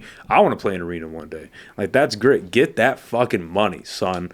But the best experience is gonna be at a fucking Yeah, a little more intimate. I think you see Yeah. most people will film their specials at like a Theater. Kiva, you know, like Yeah. 200, 300, maybe 4 or 5. You No, know, but, there's a like, couple that slightly like in slow. theaters like that. There's like 1,500 probably. Oh, I'm They sure. always film at the Vic in Chicago. Okay. And then Yeah, but they always say like how hard that stuff is because like the timing's always off because of how big it is. Like no, that's what. sometimes, Yeah, it's a little bit different. When like you get the to the lag, arenas like is when it crowd gets lag. really different. yeah, Yeah, there's like a lag, and so you're like, wait, I gotta wait a little bit so I could tell this next joke. yeah. Dude, I saw Bert Kreischer in the Rio Rancho Event Center. Mhm. That's like a small arena. I would How say. was that? It was sick. I loved it, honestly. Yeah. We were like, Well, so I weren't feel like funny. he's an yeah, arena. he was funny, dude. I feel like he was he's funny. an arena act. Yeah. Like He 'cause- did the typical Bert Kreischer shit, like took off his shirt and then did like Yeah. the machine for like his last, like bit or whatever. Yeah, but yeah. His whole other set, But it was it's like hilarious. it's like his personality is so big Yeah, that he it could needs fill an that. arena. Whereas Yeah. like somebody more deadpan, maybe like Sam Morril or somebody like Yeah. that, it'd be harder in like a Madison Square Mm-hmm. Garden or like arena type setting. yeah. Yeah. But I just bought tickets to Chrissy D in Nice. Santa Fe. Oh fuck yeah! Yeah. I'm so excited for that. I love how he has this thing that he keeps talking about if he's gay or not. He's Yeah. like, I think I'm gay, but I don't think I'm gay. No, what he's saying now, he's like, I'm gonna wait till I'm 50. He's like, I did the first 50 straight. I'm gonna do the second 50 gay. And he's like, I got 9 more years. Oh, it's so good. That's funny. Yeah, I don't know, man. It'll be interesting to see how all those fucking Netflix shit plays out. Have you seen any of the Hulu specials coming out? I mean, Bill Burr just dropped his. I'll watch that this Did it weekend. come out already? Yeah. Oh, Oh, nice. I need to watch that. Yeah, you see that too. I watched that this weekend. He's become so fucking liberal, though, dude. It's kind of depressing. Because he was like, for me anyway, I'm biased, but like for me, he was the guy. Like, because I've always been a loud dude. Yeah. Like, just Yeah. naturally very loud guy. And I got bullied like a motherfucker for that, like elementary school, high school, middle school, whatever, for being very loud. But then, like, watching him get up on a fucking stage and just scream. Yeah. I was like, oh, yeah, okay, I'm not the only one. All right, cool. This is awesome. And he would talk about fucking everything. And yeah, he was great. But then now he's like he went on fucking, what was it? He went on Jimmy Kimmel. He went on Jimmy Kimmel a couple weeks ago when the LA fires were happening. And he was just bashing anyone that would dare say that the fires were, like the severity of the fires, may or may not be a product of city mismanagement. Just maybe. Maybe LA County fucked that up. Maybe the governor of California fucked that up. But no, all he had to say about it was just how, like, yeah, well, these idiots want to bring water out of the ocean. And he talked about, like, flying a helicopter, a bunch of Yeah. bullshit. It's like, okay, well, maybe also the Netflix money got to your head a little Maybe. bit. And Yeah. maybe you want to be an actor instead of a comedian. I think it's more of like his fans or like people on Reddit and stuff. They like see one guy like Bill Burr. He's like big up on the platform, and then they just like chase after that. They're like, okay, he's saying some more liberal type stuff, and then they just run with it. Because I listen to his this Thursday morning podcast like every week, and like I don't know, I don't think he's like as liberal as like the people are like making it out. Like they're like politicizing Bill Burr for some reason. and I didn't even know he still did a podcast because I remember Yeah. when he did Monday Morning. Yeah, Monday morning. Yeah, because I thought Monday Morning stops like during the pandemic. No, he's still doing it. Oh shit! Yeah, he's still doing Okay. it. It Yeah. seems like his wife is kind of a little more political, I think. Yeah, well, Yeah. black. Yeah. I don't know. But yeah, I don't know if she's like down in certain stuff or he might just be so, like disengaged with how society really works, Yeah. And his house didn't get burnt down in the fires. So, Yeah. Yeah, and all that stuff is just so volatile these days. Like literally, God, I mean, granted, it was like maybe 2 weeks after the election happened, or no, after the inauguration happened, like 2 or 3 weeks after. I went to an open mic, and I like, not that I'm saying that all my open mic material is good, because a lot of it's not, but I know that there are some nuggets in there generally speaking. Yeah, you And gotta work it out. Like, Yeah. That's the point of going to the open mic. Right. Well, and then I went there with some material about the inauguration. I knew some of it was funny, and I wasn't going to like a super like, because there are a couple mics in town that are like, oh, you're not going to get the best read on some jokes here that you would other places, and it's just different rooms, and it is what it is. Yeah.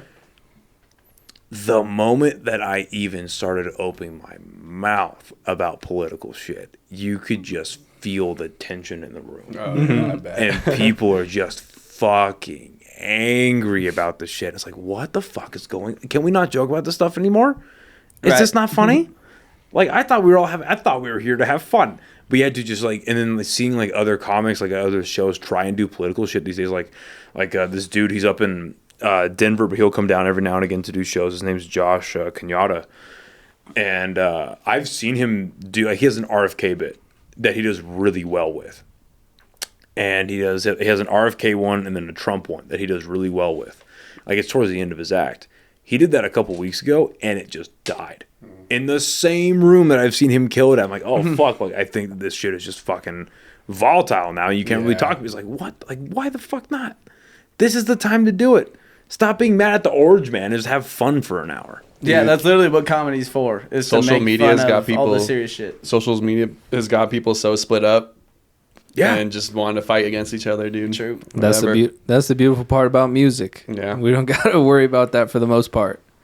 We just go out, sing our songs, You just have make a a good hit time. song and all We're the gonna make libs a- and Yeah. conservatives Yeah, sing they can. along. Hey, man, a sweet jam is a sweet jam, no matter your party, your political leaning. Sweet home Alabama. Everybody sings dude. along. It's true. It's true. That's a fact. I will pay you guys money to cover Sweet Home Alabama at your Inside Out show. Oh, that would be sick. That'd be awesome. Yeah. Do you like what's the plan moving forward for the band? I am curious. Like, is there a plan? Like, We've been saying it We've been for trying fucking to- years, bro. Yeah. Get out of state. We've all but conquered the scene, especially after the Sunshine show. That was like really the, well, how do you define conquered though? like we've done everything that we set out to do in town. Like when we were first starting, we're like, wouldn't imagine how crazy it would be to play Marble downtown. And then we did it, and we keep doing it. And it's always a great time. Like every time we play at Marble, it's a good time. Imagine if we got to play at Meow Wolf. We did that.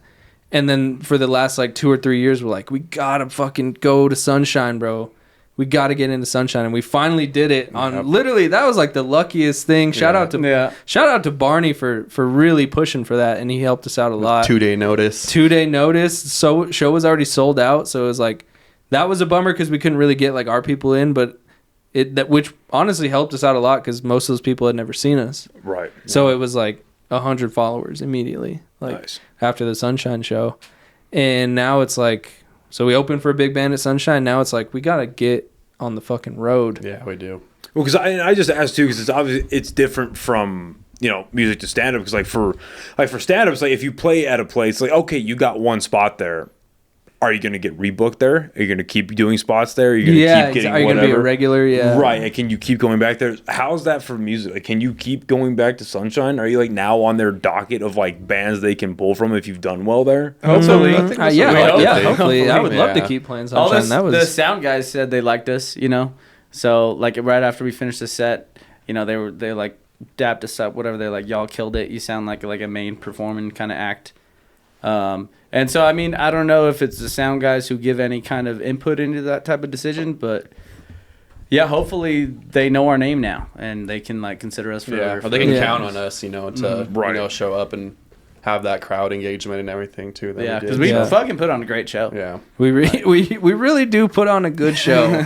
If you haven't seen this yet, people, Slums of Harvard. I don't Hear know that, what Mark the- Ronchetti? If you want to come to a show, Mark Ronchetti, we will have you. I think our next, like my next goal at least, is like to get to like a festival. Yeah. South Yeah, by that Southwest. Be one of the lower acts on there, but at least to get to a festival. That's what I was That'd gonna be cool. ask. Is like, do you have to start like, because obviously in Albuquerque it's like Sunshine, and you've played Launchpad a bunch, and like there's El Rey, so Yeah. they're like here, and then Rebels like here. So do you have to like grow your following go out of state and then circle back to get to Revel, or can you go from No. Sunshine to Revel? I think we think can it- just jump. Yeah, it really like.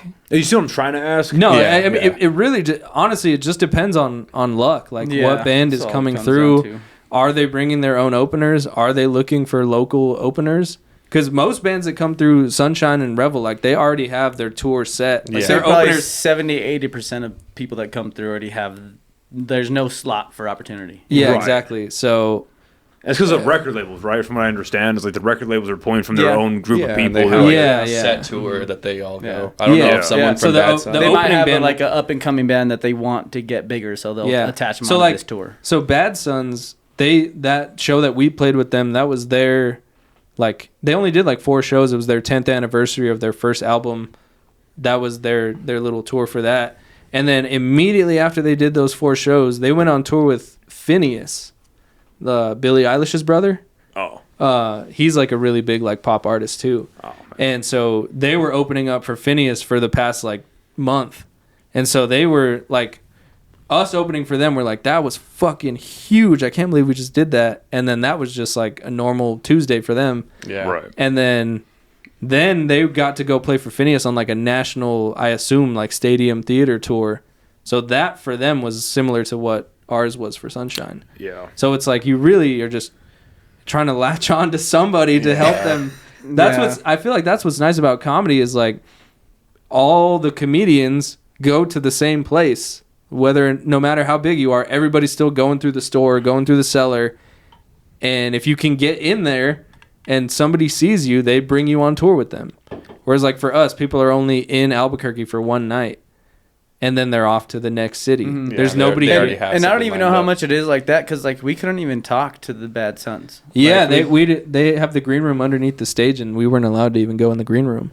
yeah. So it's like hard to network at that point. Wait, Yeah. What? We were just behind the curtain, just like with all of our shit. Yeah, that was The like green in room, our- the sign in- was all Wait, they Bad stopped Sons. you from going in the green room? Yeah, that was Yeah. in our contract. It was like no green room access, which is yeah. So, which yeah, it I makes it guess hard. I guess it kind of makes sense. Like if you're Bad Sons and you're on the tour, like and you're playing in a different city every fucking night. If you're having local talent open, it's like you don't want to keep being bothered. You just I want to mean- put on the best show possible. I mean, yeah, but like, would it kill you to say hello? Yeah, right. I know. I guess. It's already going to his. Yeah, he got, it's already he got yeah. 100 more followers. Next, he's gonna ask for his land back. What a fucking pussy, this guy. No, I just mean I feel like when you're on the road doing all of these fucking dates, like it can get tedious and Yeah, I gotta. It can get tired, I guess. Which- but I mean, like, you know, obviously they could have said what's up and like that's yeah, whatever. But I I mean, mean- it was their show. We were just hopping on it, and Right. we were super happy to do it. We were so lucky to be on the bill and get to play on that stage. So it's like, I'm good with that. Like, Yeah, it would have been Yeah. sick if they were like, oh, these openers are fucking sick. Let's take them on tour with us. Obviously, that's the dream, but it's not I necessarily don't even realistic. care about meeting Bad Sons. I just wanted to see what the green room looked like. That's also true. Yeah, I love I it. like seeing Never been every there, green dude. room. I I want love to go in I there. love a good green oh, room. 'cause Yeah. this was at Launchpad, right? No, this No, is Sunshine. at Sunshine. Oh, so by Sunshine, right? Sunshine. Yeah, we didn't get to see what it looks like. Like we've been to the chemo. Yeah. No, the Yeah, we did. chemo. Chemo. The Yeah. green room is underneath the stage. That's like the big theater. We've seen the Launchpad green room, the Meow Wolf. Meow Wolf green room. Revels Revels green green room room. backstage is insane. Yeah, It's they like have a whole like apartment building. When did y'all play at Revel? We didn't. We just got a little kind of Oh, tour okay. of the Yeah. backstage area. We played at Revel before they renovated it. Mhm. Way Okay. back, yeah. Before they Yeah, had but like, right the now huge it's rafters and sick. stuff. It's like they have a couple of different like dressing rooms, and they have like a washer and dryer room. got a gym. They have a gym upstairs. What? I didn't know that. Yeah, That's crazy. dude. There's a gym inside Revel. yeah, insane. upstairs like Yeah. behind the stage. For a I think pre-show there's punk. like 6 dressing rooms of like something this size where there's like a little couch and something where if you wanted to like get some time to get ready or something you could.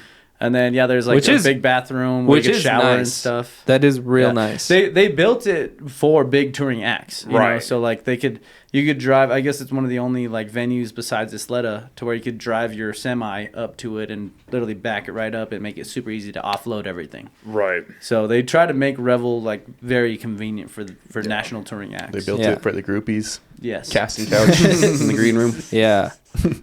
And that stage is fucking massive. It's so high up. I've been on it a couple of times. Just like I went on there with the Rhythms, and then again with the Mango Cakes when they played like a Christmas party there.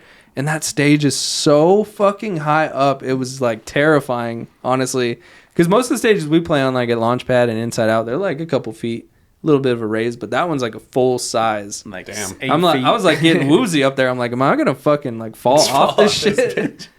Yeah. Shit. Yeah, everything you guys just outlined is why I'm very thankful for doing stand up. Yeah, man. everything you outlined is why I'm thankful we're doing No, music. exactly, It's so dude. I love how like they say every musician wants to do stand up, and every like a lot of stand ups like want it, like would love to do music, which is why they have like the goddamn comedy jam. Yeah. Where they have like Yeah. comedians come on with the live band and perform in No, front of a big it's crowd. a cool crossover because you can relate to comedians and Yeah. stuff. Well, 'cause but it's at like- the same time, you're like, all right, I'm not by myself. I have 5 other dudes Oh, too, dude. you know? That's the best. I would love to like be able to sing. I wish I had that just somewhere in my body. I wish I could fucking Yeah. sing or scream or something like that. That'd be great to like jam out with a bunch of bros. It's a good feeling. Yeah. But then on the other hand, I also kind of like just saying like dick, fag, and retard on stage and making people laugh. Yeah. And just saying wild shit, and then knowing that like, because I guess like, cause I was thinking about this a little bit earlier when I was getting ready. Like with music, you guys have to put, not that like comedy doesn't take a lot of work, as it does, but with music, you guys have to put so much time and effort into making like coming up with a concept for a song, writing a song, editing things back together, and then when you finally get to the recording studio, getting it recorded, getting it mixed, getting it mastered, all that stuff, and then just being like, hopefully they like it. Exactly. We just Yeah. spent like 25 hours on this song, Yeah. maybe. Yeah. Oh, Right. much more. Yeah. Yeah, we spent how many hours do you think goes into like a song? Dude, 20? a lot. Yeah, At I'd least? say because we meet up for practice, and that's usually like 2 hours, and Okay. we would do that maybe like once or twice a week. It depends on the song too. Sometimes they come together quick. Yeah, But other I would times say it's like average at least 20 hours. Of, Between like the concept and then it's mastered and ready. yeah, I'd say like Let's say 20 hours. 20 right? to 30. Yeah, Yeah. 20 hours and probably low end $500 to $600 because now you're getting it mastered and mixed for that one song. yeah, right? we do 1,000. 1,000. Well, 1,000 for two songs. Or two. Yeah, yeah. Right. yeah, Okay. true. So you have one song, you put hundreds of dollars into it, all this manpower, and then if you get out there and they fucking don't like it, yeah. Yep. We've had plenty of those. Because every time I'm writing something, I just picture the crowd just loving it, just like yeah. Same. Yeah. and then we'll go perform. I'm like, well, this isn't how I really pictured this going. Yeah. It's hard to separate it though, which I think is like, I don't know, something that we need to work on, but like, because we write to play live, you know, but there's also some songs that people write that just sound good, you know, in, you know, mixed, and like you're hearing it on headphones or something too, that maybe you can't do live, you can't get all the parts or And something. I think that still comes from like still we're still just a local band, so we're not getting the listeners that these giant acts are getting. So like if we were to write a song that was amazing on Spotify that people love to listen to, it's not necessarily translating to the stage. So like if it's a really slow song that's really fucking awesome, it's not going to fit our show. Yeah. But people will like to listen to it, and then once you get hundreds of thousands of listeners and everybody at the show knows every word, then that's when the slower song becomes epic. Because everybody's singing along and they're like, I'm feeling this. So right now we're still just like focused on writing songs that translate live better. yeah. And what I will say is like, yeah, maybe you guys don't have the streams you guys want, but you guys always bring out a crowd. Which, That's the big thing. which That- you guys like understand better than like as well as anybody else. Like that is fucking hard to do. Like it is. I mean, it's a challenge in general to get people out, especially today, with with how expensive everything is. You have to get out, and especially like let's remove people that have kids, right? Because yeah, like a babysitter and all that bullshit. Yeah. It's like a regular like because your audience is 18 to 32, I'd say. Yeah. So young couples, right? They'll go out. Now they have to plan, go out, have a couple drinks, buy a ticket to the show. Let's say they're minimum spending like $50-$60 to go see you guys, and they're also spending their time. They're doing anything else, they're going out to spend your guys' time or spend time on you guys. Exactly. Yeah. Okay. So you guys are still able to get probably, I'd say, an average of like 70 to like 100 normally, Yeah. Right now, if you're enough to fill up each space, like marble, Launchpad, Inside Out. Yeah. Like, enough to make it feel full. Well, it also depends on the venue too. I'd say like Yeah. you're probably like your lowest numbers are at Sister, but the higher ones are probably at Launchpad and Marble. So Yeah, I'd say Marble's probably like our biggest draw because it's always a free show at Marble. Yeah. not always, but it's a great show at Marble. Yeah. I've Well, got- except for like the Marble Fest and special events, but Yeah, but so anyway, my point is you guys probably get like an average of 100 people per show, right? I mean, Dry Heat didn't get fucking 100 people per show, and they're a comedy club. Mm-hmm. You know what I mean? Like they're an establishment. Yeah. It's supposed to be advertising and like putting things out. Dry Heat couldn't put that out. I think there aren't any comedians in town that can do that except for maybe like Zach and Buck. Mm-hmm. It is a challenge. no, to yeah, get especially 100 people in a fucking room. So don't sell yourselves too incredibly short.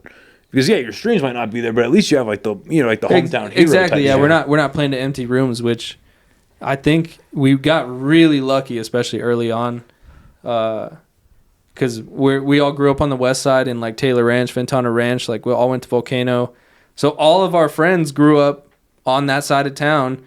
Never once did I hear like someone in high school being like, "I'm going downtown to Launchpad," and then we start this band, and everybody's like, "They're doing what? Yeah. They're playing at Launchpad. What the fuck is Launchpad?" Like, I guess we'll go check it out. We got to see these guys from high school. Like, do they actually play music? Yeah. And so we got lucky early on. Like, we had a good group of friends that actually showed up for us, and that something I was talking about with Tina, like booking openers and stuff. Like, honestly, it doesn't really matter how they sound. Can they bring people into the show? Yeah, that was the thing That's- when we first started too. That's like, what we were doing. at Moonlight. There wasn't a scene. There was like metal bands and then like reggae, and that's it. Really, Really, like a bunch you of know? rappers too, going down to fucking Jam Spot. Yeah, and Yeah. like Jam Spot, like weird shit like that. But Now there's like an actual scene with a lot of bands.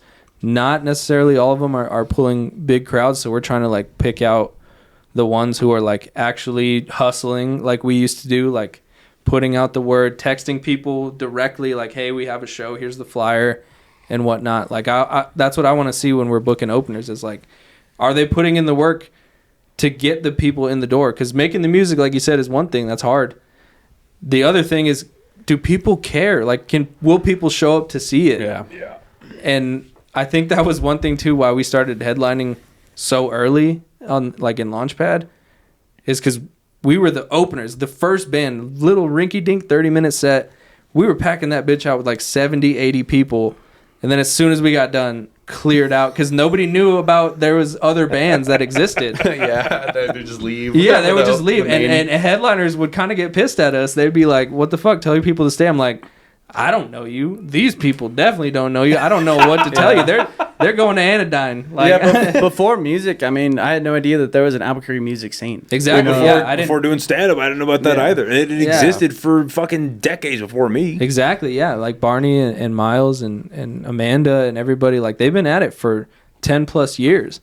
I didn't even know that existed. yeah, We just grew up in our little bubble in Taylor Ranch. Like, it was so far away. I wonder, because I think back sometimes to like why I didn't hear about a lot of that stuff, right? And a lot of it is because I went to high school down in Roswell, right? So a lot of my formative years weren't in Albuquerque, and then when I did come back to Albuquerque for like breaks and like for summer and all that, it was just hanging out with my friends that were already here. We didn't really do a whole lot. We just fucking ate pizza and played Call of Duty. You know what I mean? It wasn't really like, I didn't really start drinking until like the back end of my senior year of high school. I didn't start partying until college. Exactly. Yeah, us too. Yeah. So I was like, I wasn't ever really like going out to like high school parties or anything like that. It's not like, even if you did go out to high school parties, my friends that did go party, it's not like you're going to a fucking show. You're just getting fucked up at your friend's house or you're fucked up in your friend's backyard.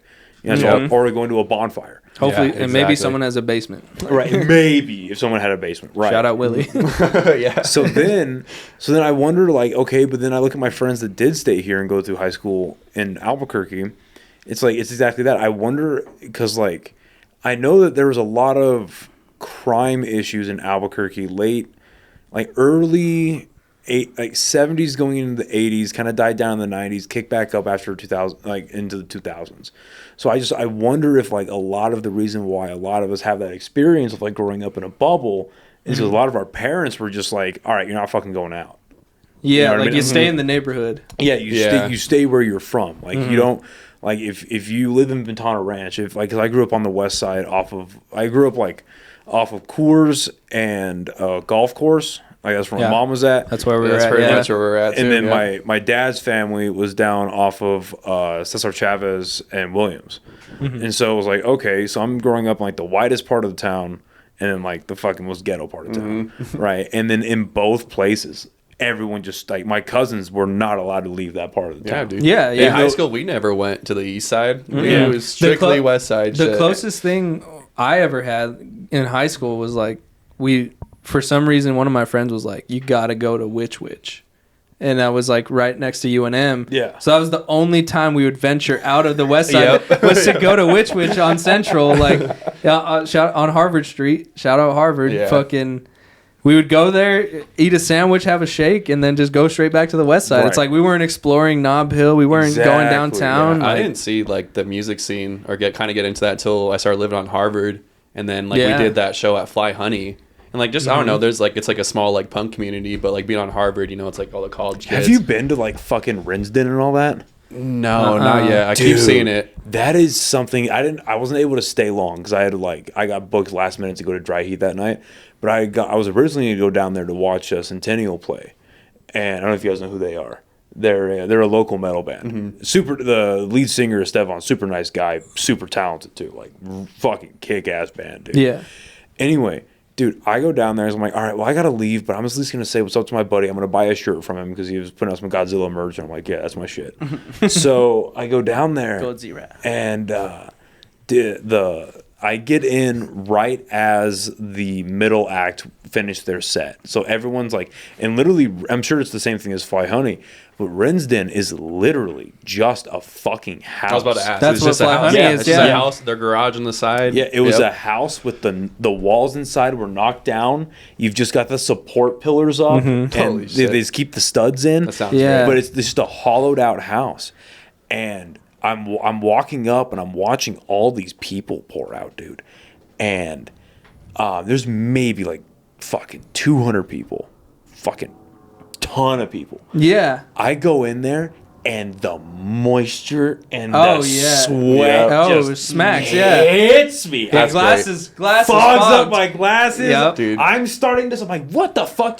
Is this Jim Jones? Like, what the fuck just Yeah. happened? That in makes here? me Dude, happy there's a- hearing that because Fly Honey Yeah. closed down, dude, and that like 'cause they punk got- scene died there, and then I guess dude, now there's a whole- Renzen is the new thing. Well, they There's got, still they a got whole- like ransacked, right? Fly Honey, is that the one that got like all fucked up inside of it? They Like- were fucked. I just don't think they could like afford the rent anymore or something. But there was okay. like gas leaks. Like the whole place was just Yeah, it fucked was- up, dude. It Ready was to blow up. it was Well, rough.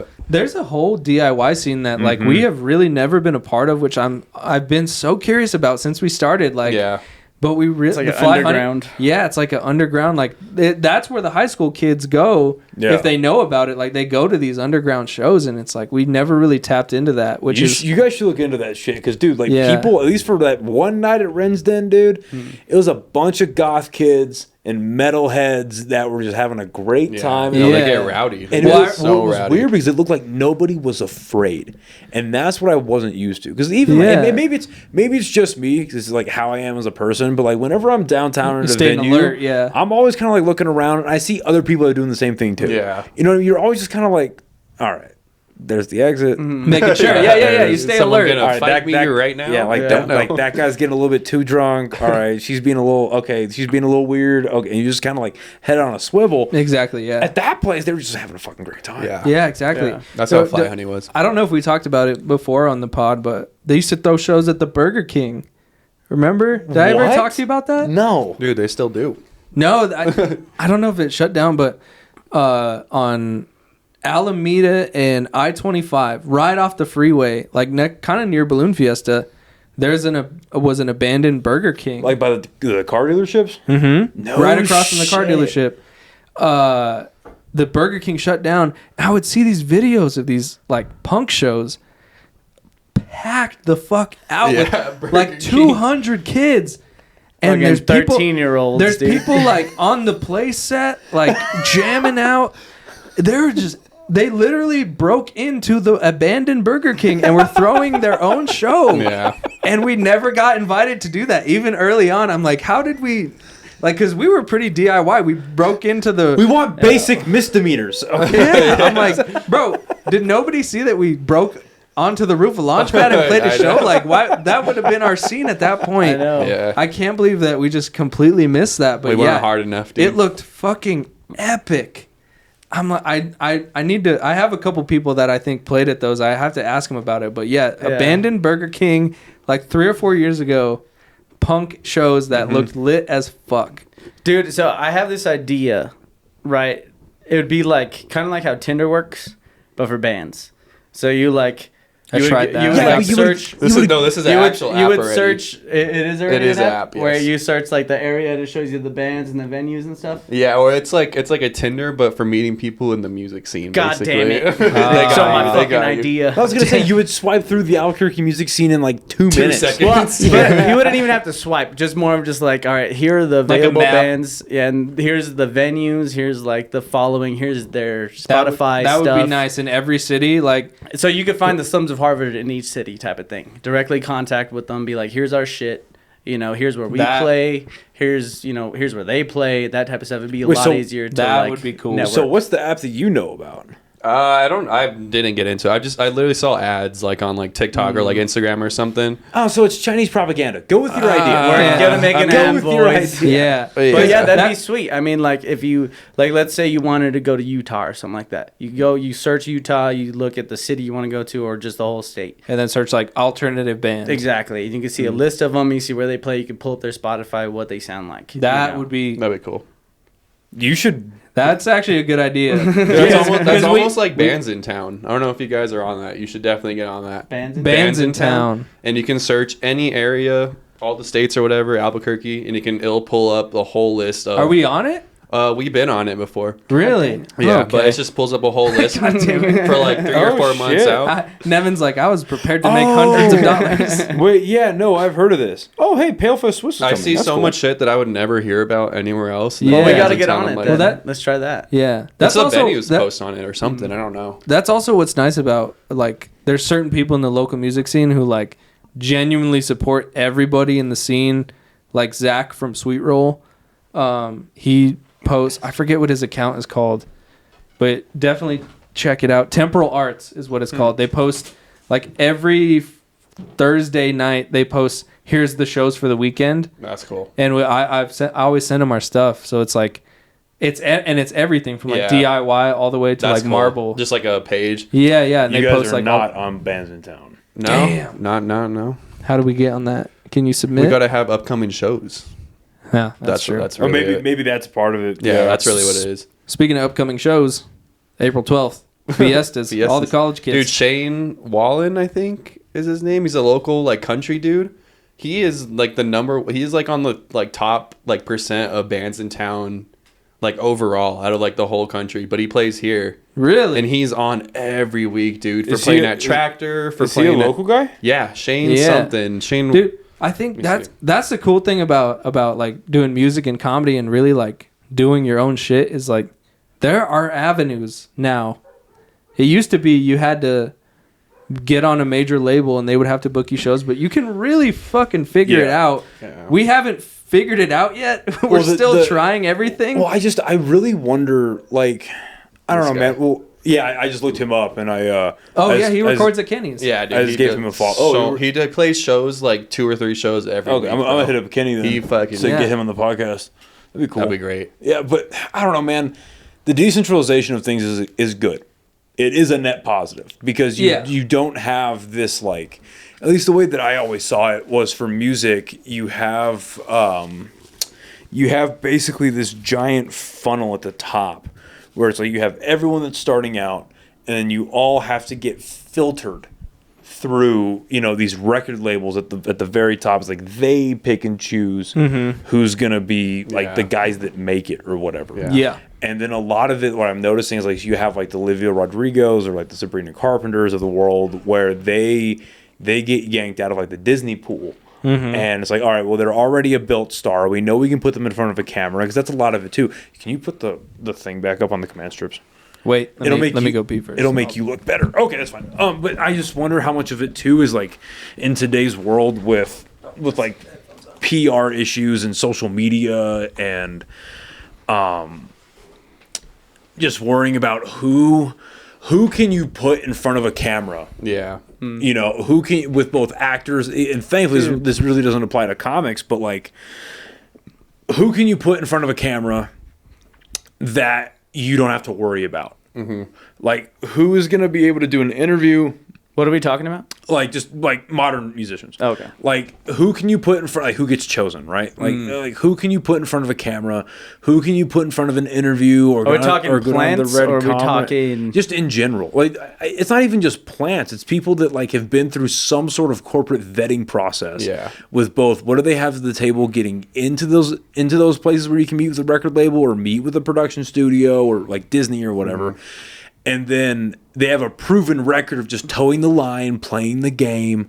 You know, they're not a dumbass like me that's got hundreds of hours of themselves on the internet talking about God knows what. Dude. You know what I mean? I think it's like the Nepo baby things, well, you know? but then there's an element of that too, where it's like Nepo baby it can be a bad thing, right? Yeah. Because people just get shoehorned in that aren't very talented. He didn't wash his hands, but it's fine. Yeah, he didn't. But then, you know. Not even a little bit. That's a quick piss, dude. No, he washed his hands. Oh, okay. It's a short wiener. I actually washed him. I almost didn't wash him, and then I knew somebody was gonna bring it up. So Yeah, that was quick piss, dude. That was fast as fuck. But also like a great example of like a Nepo baby for the right reasons is, have you guys seen Nosferatu? That came out in December. Only the SpongeBob version. Oh, that's fair. But great fucking movie. Well, the main girl is Winona Ryder and Johnny Depp's kid. And obviously Nepo baby, right? Yeah. She got into the industry because of her parents and blah, blah, blah, blah. But that chick can fucking act. Like, she is fucking good. Got So, the sauce. because you got to think of it like performers in general are an investment. Right, whether it's mainly with movies, but whether it's like with a show, like with a concert or a comedy show, whatever. It's like, okay, like even me and Age have to fucking deal with this whenever we're booking people. It's like at a lower level, but it's like, okay, we're just worried about, are you going to be funny? Yeah. Right, like we'll worry about the crowds later, but just are you funny? Because even if it's just, and I think that's one of the main differences between music and comedy as well, at least in Albuquerque, is like even if we have like 10 people show up to a show, we're still going to do a show, but we are a lot more concerned with like, because with comedy, like I'm sure it is to some level with music, but like the momentum builds from the beginning. But like if your opener sucks, or if your host sucks, your opener sucks, next couple people suck, your feature sucks. Now your headliner has to fucking work. To keep people in the door. They have to work because bad music is like next band will be good. Yeah, next band might be okay. Bad comedy. And then you get the rep of like, there's no good comedians in the city. Exactly, exactly. Because that's such a uniquely comedy thing that it is music. Yeah. It's like there's always better music. Come on, there's better music, but comedy's like, oh god, is anything funny? Yeah. Like, and you can always go find music on your own time. exactly. Like you can always search, Slums of Harvard. I don't know, dude. On your think own time. Now, like you're saying, today is so volatile. You don't know who those people are going to be, or like what's going to blow up on TikTok or like an Instagram reel or something. And usually those people suck ass. Like if they do blow up off of just like one video or something, they can't put on a live performance, and like the industry kind of puts them in that position to be like, all right, you're getting millions of views now. Because they're an investment, right? Yeah. They know that they can get asses in seats. And at the end of the day, it's all that really matters. Yeah. That is exactly all that really matters. Is can you get people to show up to the venue, whether it's a music show, comedy show, can they show up? Are they going to pay the ticket to get there? Are they going to buy drinks? If they're at a comedy show, are they going to buy fucking chicken fingers or fucking quesadillas or whatever the fuck? If the club is showing or a club is selling food, are they going to buy that type? Are they going to purchase? Yeah. Are they going to They give don't you even care their about money? the act. It's just, are they going to buy this ticket? Exactly. And come to the show, really. Exactly. Yeah. And I don't know, man. Like, so then back to like the Nepo baby thing. I mean, it can be a concern because then you're potentially blocking out other people from getting opportunities. But then you look at it from the corporate standpoint, it's like, well, who's a better investment? Yeah, it's like somebody just that good we're business taking a at this chance point. on, or this fucking like Sabrina Carpenter that's been in Disney for God knows how long, and we're just gonna make her and she might be able to sing. I'm a huge fan of her, but it's like, hey, she might be able to sing. put her in. Well, some Nepo babies are even better than like then you their have the- parents. Like yeah. Miley Cyrus, 100 times Yeah. better than Billy Ray mean, Cyrus. genetics- She's genetics are a 100% thing, Nepo you know baby. what I mean? And then there's the sex appeal of it, which Yep. thank God comedy needs none of that. Yeah, Thank dude. God. If anything, the ugly people thrive in the comedy scene. That's so true. So If so you Yeah, see it's a true. handsome dude up there telling jokes, you're just like, not funny. Matt Rife. Not funny. Matt Rife. Matt Rife. Like I'm a fan of Matt Rife, but like I know that he gets a lot of shit for being attractive. Yeah. Because I was having a conversation about this with one of my coworkers. Because she's just with every other chick. Oh my God, Matt Rife, just fucking. I could hear the panties getting wet. You know what I mean? And so, but I'm I was, wet right now. but I was, I'm actually- but I was telling her, I was like, hey, listen, next time you watch one of his comedy specials or just a clip of his crowd work, he just like every other comedian, he's talented, whatever, but he's got a tell. He has a tell to when he starts doing crowd work. And what he does is he has his pre-planned crowd work that lasts for about 5 to 10 minutes. And then when he really starts picking on people, because he knows exactly what he is, he knows exactly how attractive he is to women. So then she picks on the hot chick, Yep. gets the prompt, and there's like an Apple spin wheel above his head loading the answer. And he does this thing where he like leans back, he fucking touches some part of his body and goes, and then like rolls his head around and then gives the answer. Yeah. He does that every single time, and you women fall for it because it works. Because it fucking works. And then it entertains the fuck out of people. Yep. Matt Rife. That's Work- right. Let us open for you. That's right. That's Rife. You're so fucking stupid. Nobody understands. It's a yeah. It's There a, you know. It's a parks. No, It's a we parks know. thing. Protect our parts bullshit. But yeah, I don't know. It's like I was saying earlier, like there's the decentralization of entertainment where you don't have to go through record labels as much anymore is good.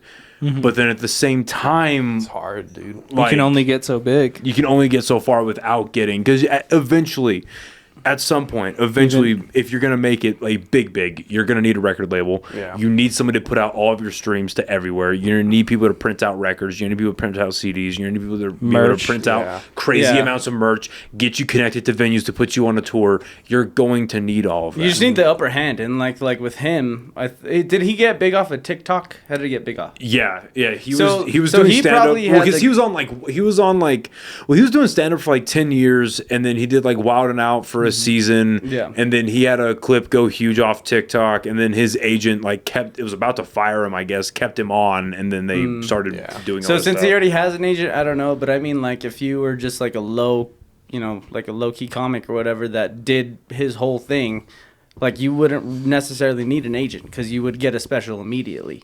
You know what I mean? And so I mean, think about it like this though: how many Netflix specials are there? There's a shit ton, but which ones do you hear about? The big comics you already follow. Yeah. And I feel Yeah, like you know a what lot I of- mean? Yeah. A lot of people, even the bigger comics, have switched back to YouTube. Yeah. Like just because.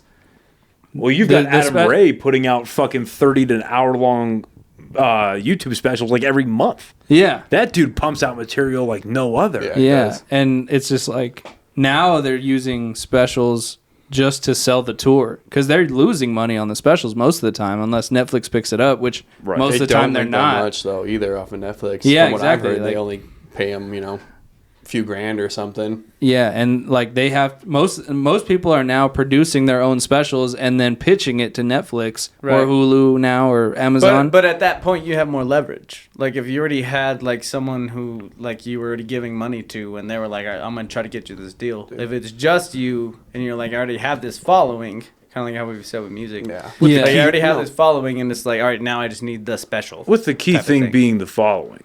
Yeah. Right, yeah, of course. Well, It's the But asses I don't and know, seats. dude. I'm a firm believer in like that 10-year mark that every like comedian says that they have to do, or like musician or something. There's like they put in a certain amount of hours. It's always 10 years for some reason to like where that's their next level up. Like you know? find your voice and you really figure or like out you're putting how to in do that it properly. like you 10 years in the game, you're good at least. You know, you have to be good. You're pulling people and you're putting in the work for it. Yeah. But for some reason, all of them say 10 years is like. That's like the next step Yeah, of them. well, Now it's they're going to just- start getting agents and contracts and it's stuff. just 10 years of fucking bombing. The and worst. Yeah, The just worst. some sort of Yeah. delusion that keeps you Yeah, going. And I feel it's the exactly, same. yeah. But you got to put in the work. You can't be bad. Yeah, obviously, Yeah. you keep showing up. That's Yeah. it. As really, really nothing good has ever come from like an entertainer besides showing up and showing up and showing up. Like you can't fucking make it big if you don't fucking put in the work and show We're up. on year 7. So we got We're on 3 more. till we're God damn, filling man. out stadiums. That's Yeah. So what are you going off of right there? 7 years. He's like, I think we can give ourselves a little bit of credit. Okay, so Like, every podcast I've heard with the Slums, dude, there's been fucking random dates. Toby said random OG dates. and shit. Slums 2018 Yes. from the Toby founding Toby of- counts it as when him and Nick joined the band. Yeah, and it's like us we right were- here have been that's the thing grinding is, like, shit out, yeah, we- dude, for years. I mean, I even came in like 6 months after you guys started. So, but Yeah. like Toby's came in like 2-3 years in, and it's like that's when the Slums started. It's like no, we were putting in work to even get you interested in joining Into the the band. spot, yeah. Because that's how Toby joined. Is he saw us play live and he's like, these guys are fucking sick. I want to be Yeah. a part of it. So it's like you can't dismiss those first like it's 2 the or white 3 man years coming in and taking typical- our land, typical Erasing Toby. history. Yeah, Erasing whitewashing history, history. bro. Classic Toby. Yeah. But yeah, no, you cannot discount those early years because that's the reason he's in the Matters. band at all. He saw us live at Launchpad and Yep. he wanted to be a part of it. Yeah. And obviously, when Toby and Nick joined the band is when things obviously ramped up more because the show was better and the music was better. But those early days, Well, and not trying to talk shit or anything. But didn't you like no, your fuck first that guy. But Fuck you. but didn't your first drummer kind of suck ass? Oh, No, the he He was worst. didn't terrible. just kind of suck ass. He was, Yeah, he ass. was awful. He was mouth on hole, bro. Luckily, Yeah. luckily we Well, dude, all of us sucked ass. yeah. You know? Luckily, wasn't we still got people in the venue and we put on some type of an entertaining show, so people Like kept we coming started, I'll back. say we started 7 years ago. And that's when like me and Nev started playing guitar. You know, like it learn how to really play all guitar. goes back to Australia, and we were talking about this the other day, of him picking up guitar. If he never picked up the guitar, nothing the would whole have ever thing happened. would have changed. I probably still would and have I rap it, but- attribute the Slums to being founded off of LSD, off of straight acid. Yeah. If I had some roommates, these Brazilian guys. Shout out Fernando and Fabio. Fabio. But they would just like take me out, dude. We're living in Sydney downtown, and we would just go out and take fucking shitloads of acid. And they knew how to play guitar, and I was just like mesmerized by them, you know, being able to put sounds out of this thing on acid, and it just inspired me, dude. And I was like, fuck. I came back here. I bought a guitar in Australia, shipped it back, and then started living on Harvard, dude. And that's what happened. Dude, I'm terrified of doing psychedelics anymore.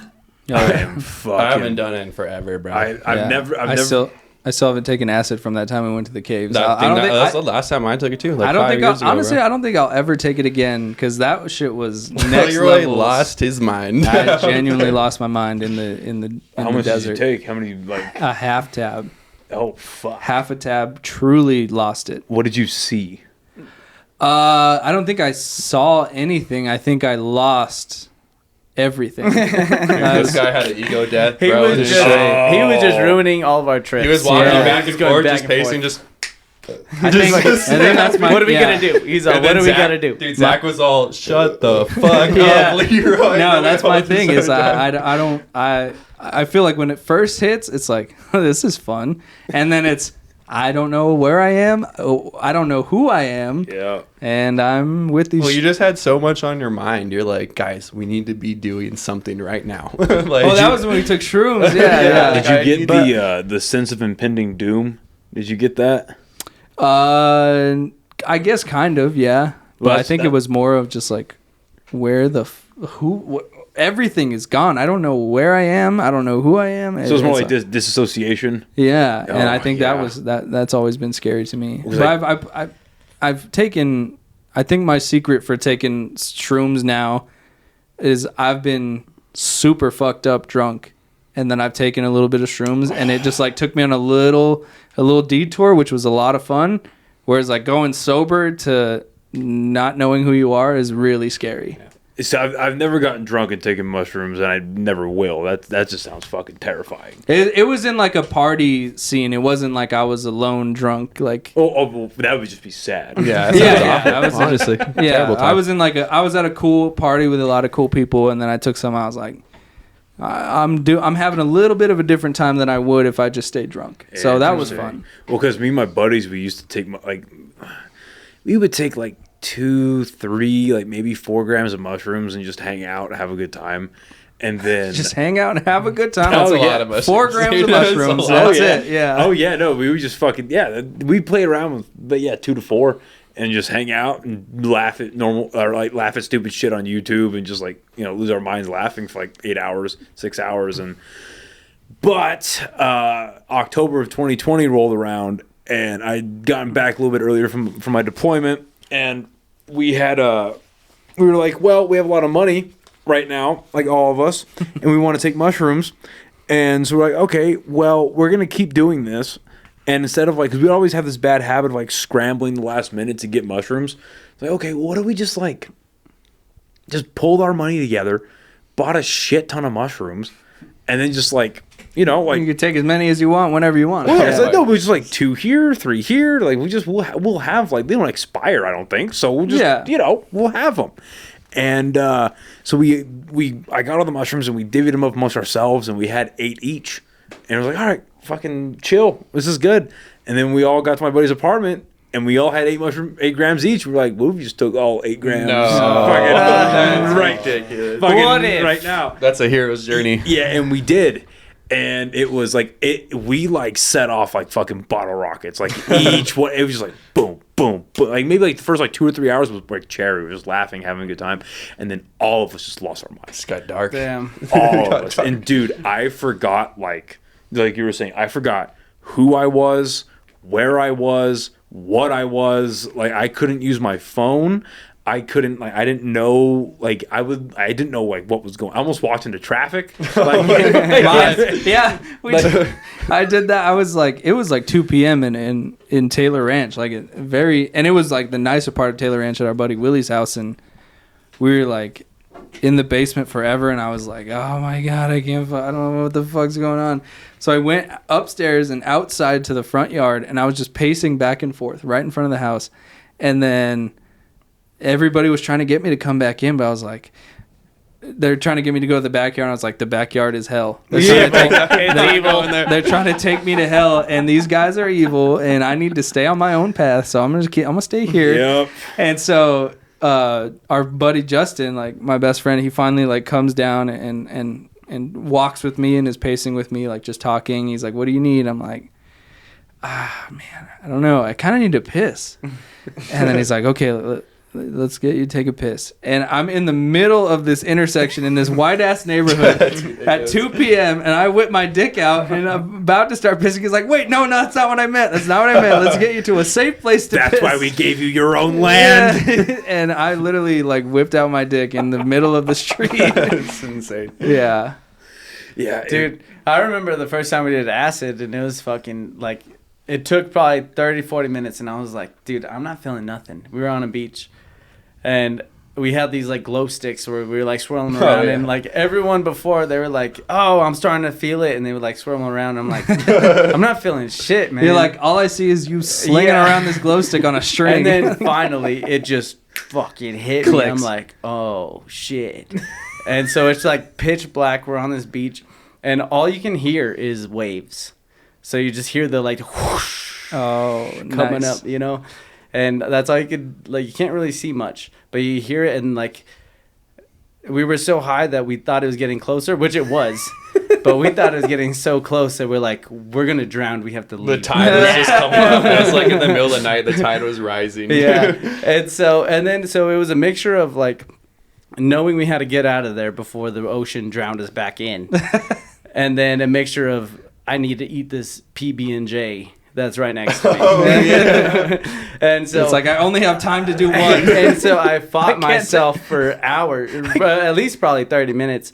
And I would be like, all right, what am I trying to do? I hear this, but I have this, and I have 2 missions that I have to complete. Mm-hmm. And so I would sit down and I'd get the PB&J and be like, all right, this is the mission. Take a bite or so, put it back down, full of sand. And then I'd hear the waves. And I'm like, Dude, no, I remember eating that sandwich with you. And it and I'm was, just like, oh my god, on acid. I feel the waves. I'm like, oh my god, what was I doing? Like I had a mission, and I'm standing up, and I'm just like, oh, the PB&J, The sandwich. there it is. So I grab it, I take another bite. Sandy as shit, dude. The main mission was to not get eaten by the waves. But I was focused on the PB&J. On the side mission, yeah. And so eventually, yeah, the waves came up and eventually like touched me, and had to like run back to the sand. But it was a weird thing to where like I didn't know like what I was supposed to do. And it's weird you know? that just time stops.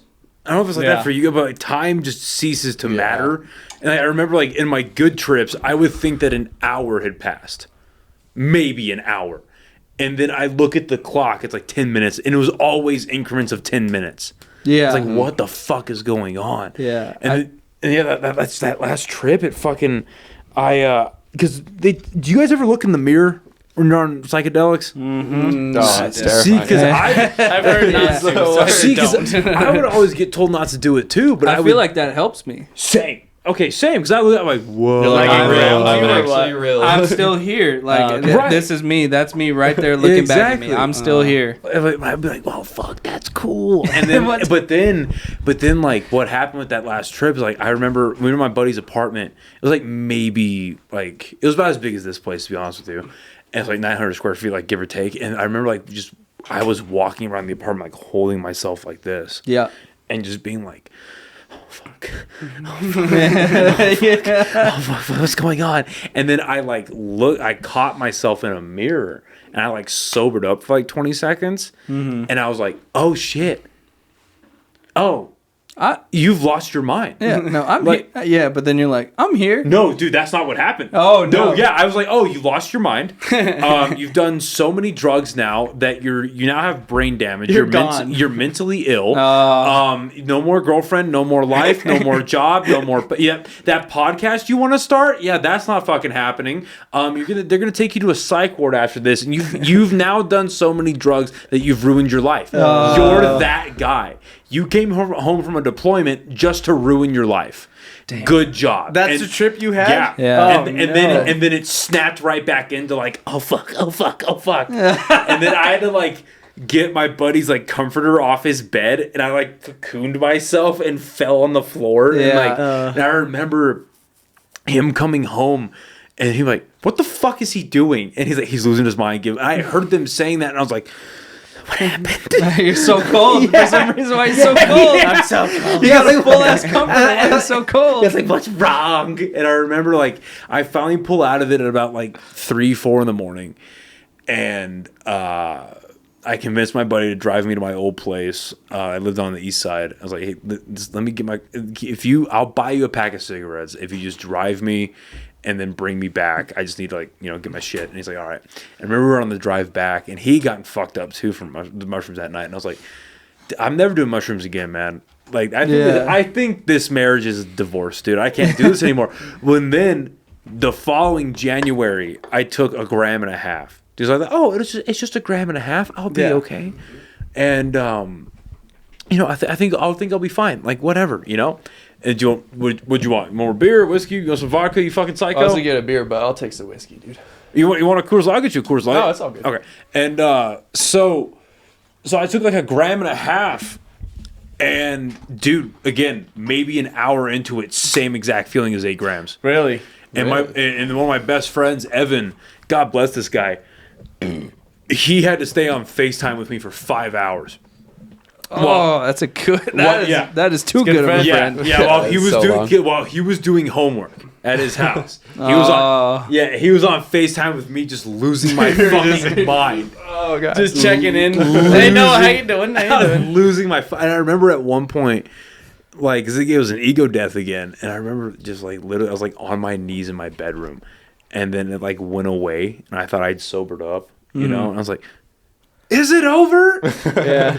And then it just hit me again. And I was like, Dude, I haven't had any ego deaths, but I've had like hard mushroom trips to where it's like too much. Like I took like 4 to 5 grams of mushrooms one time. I stayed home and I watched movies. One movie I watched was Life of Pi. And it fucked me up. I've heard that's nasty on mushrooms. I've never seen that movie. Yeah, well, I mean, so the part that got me was when the ship was sinking, and then there's like animals that sort of like there's a hyena, there's a monkey, and like a zebra that like makes it onto the like escape boat, and the hyena like kills everyone except for the main dude, and it's just like you think like your mom is That was a dying. tiger.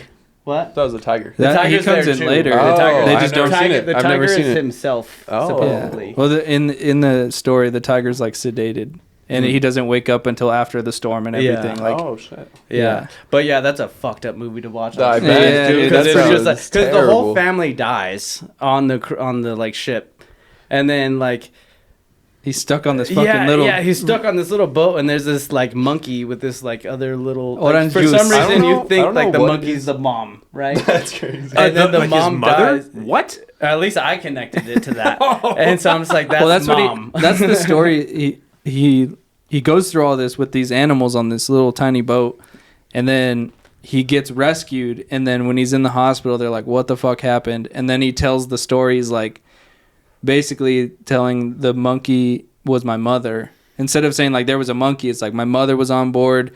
The hyena was like this mean cook that killed everybody, Right. and the tiger was him the whole time. But the So real- I used animals to describe like what was happening, but it was like people. yeah. Oh, shit. But Did the animals ever exist?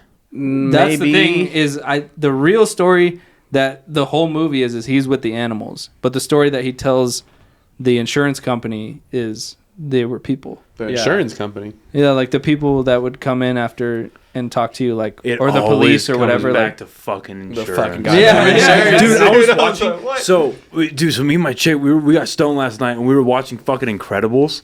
First of all, great movie. I haven't seen that in maybe like 8 years. the Classic. cartoon. Great Yeah, movie. yeah, Yeah. Classic fucking movie. Is there live action? No, No, and I hope it never is. Yeah. but great fucking. they should cast Nick as Mr. Incredible. True. It's aged amazingly. First of all, I didn't like. I maybe it just didn't click for me at the time because maybe I last saw it like in college or whatever. But like, Mr. Incredible. First of all, he gets sued for saving a guy Yeah, yeah. from saving him from suicide. Like, I wanted to die. Yeah, like, that just didn't like click. And that movie came out like 2003, so crazy for a Pixar movie to be like pro suicide. That's wild. But when Bob Parr, when he's working as a insurance agent, and he's like telling the old lady, like, I can't tell you this, we have to go fucking, you have to write this Yeah. down, you have to call this number, Yep. you have to talk to these people, blah, blah, blah, blah, blah. I was then like, man, that's why fucking Luigi exists. Like, that's exactly why motherfuckers are just doming CEOs right now. He just throws him through the wall. He sees that guy The other getting thing beat is up. that's a Oh, yeah. healthcare CEO. I mean, Yeah. like it's hard to like have some compassion for that guy. You know, Well, 'cause- it's like that's one guys. It's like, yeah, he's denying you for life saving, operations. He's not. That's the thing though, is he's not denying it, but he's making a profit off of his minions denying people. Yeah, Right. it's It's not not him specific. directly, Over but it's and over. but it's him incentivizing Right. people to deny, and so Right. that's the Yeah. whole point. Right. And I don't know, man. Like, it just, that really, maybe I was just too fucking stoned that. And I was like, wow, like, yeah, that's why people get fucking killed. Yeah, It makes sense. And then I'm interested to see, because he's not going to trial until like, I think August or July of this year, I think. But is there any evidence that it wasn't him? Well, I mean, you always have those like conspiracy nuts that are Yeah. like, well, in this screenshot, his unibrow doesn't look the same as this Right. screenshot, and like Body these double. and then it's like he was wearing a different outfit on the same day because of Yeah. like this. But it's like, all right. He changed clothes. Well, but what did you think? But what did you think though?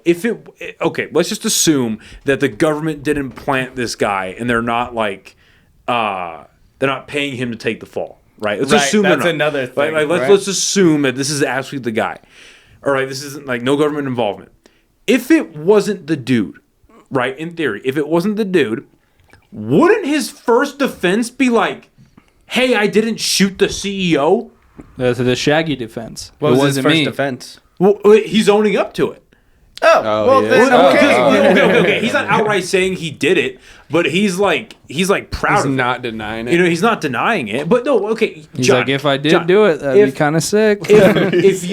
if you got framed for killing some CEO or killing anybody, Wasn't me. don't you think that like as they're dragging you to the courthouse, you'd be like, "Hey, I didn't fucking do it." Yeah, you'd yeah. be screaming that shit. I I did it, didn't do it. I didn't But Johnny, do it. answer this: if your girl caught you banging on the sofa, what would you say? It wasn't me. It wasn't me. What if you even had her in the shower? Wasn't me.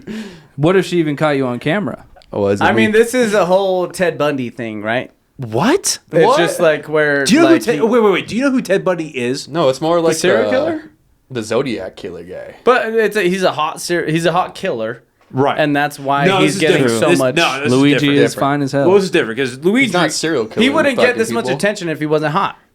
Dude, That's they not had true. a lookalike. Yeah, 100%. New Yeah. York, Okay, New York okay, okay, City okay, had a 100%. lookalike 100%. competition. He's The getting next so much day- fan mail that he has to deny it. Okay, so you wouldn't have thirsty Instagram women. This is very true. But on the other hand, you'd still have idiots like me being like, "Hey, I don't support the killing of anybody. However, you fuck around, you find out.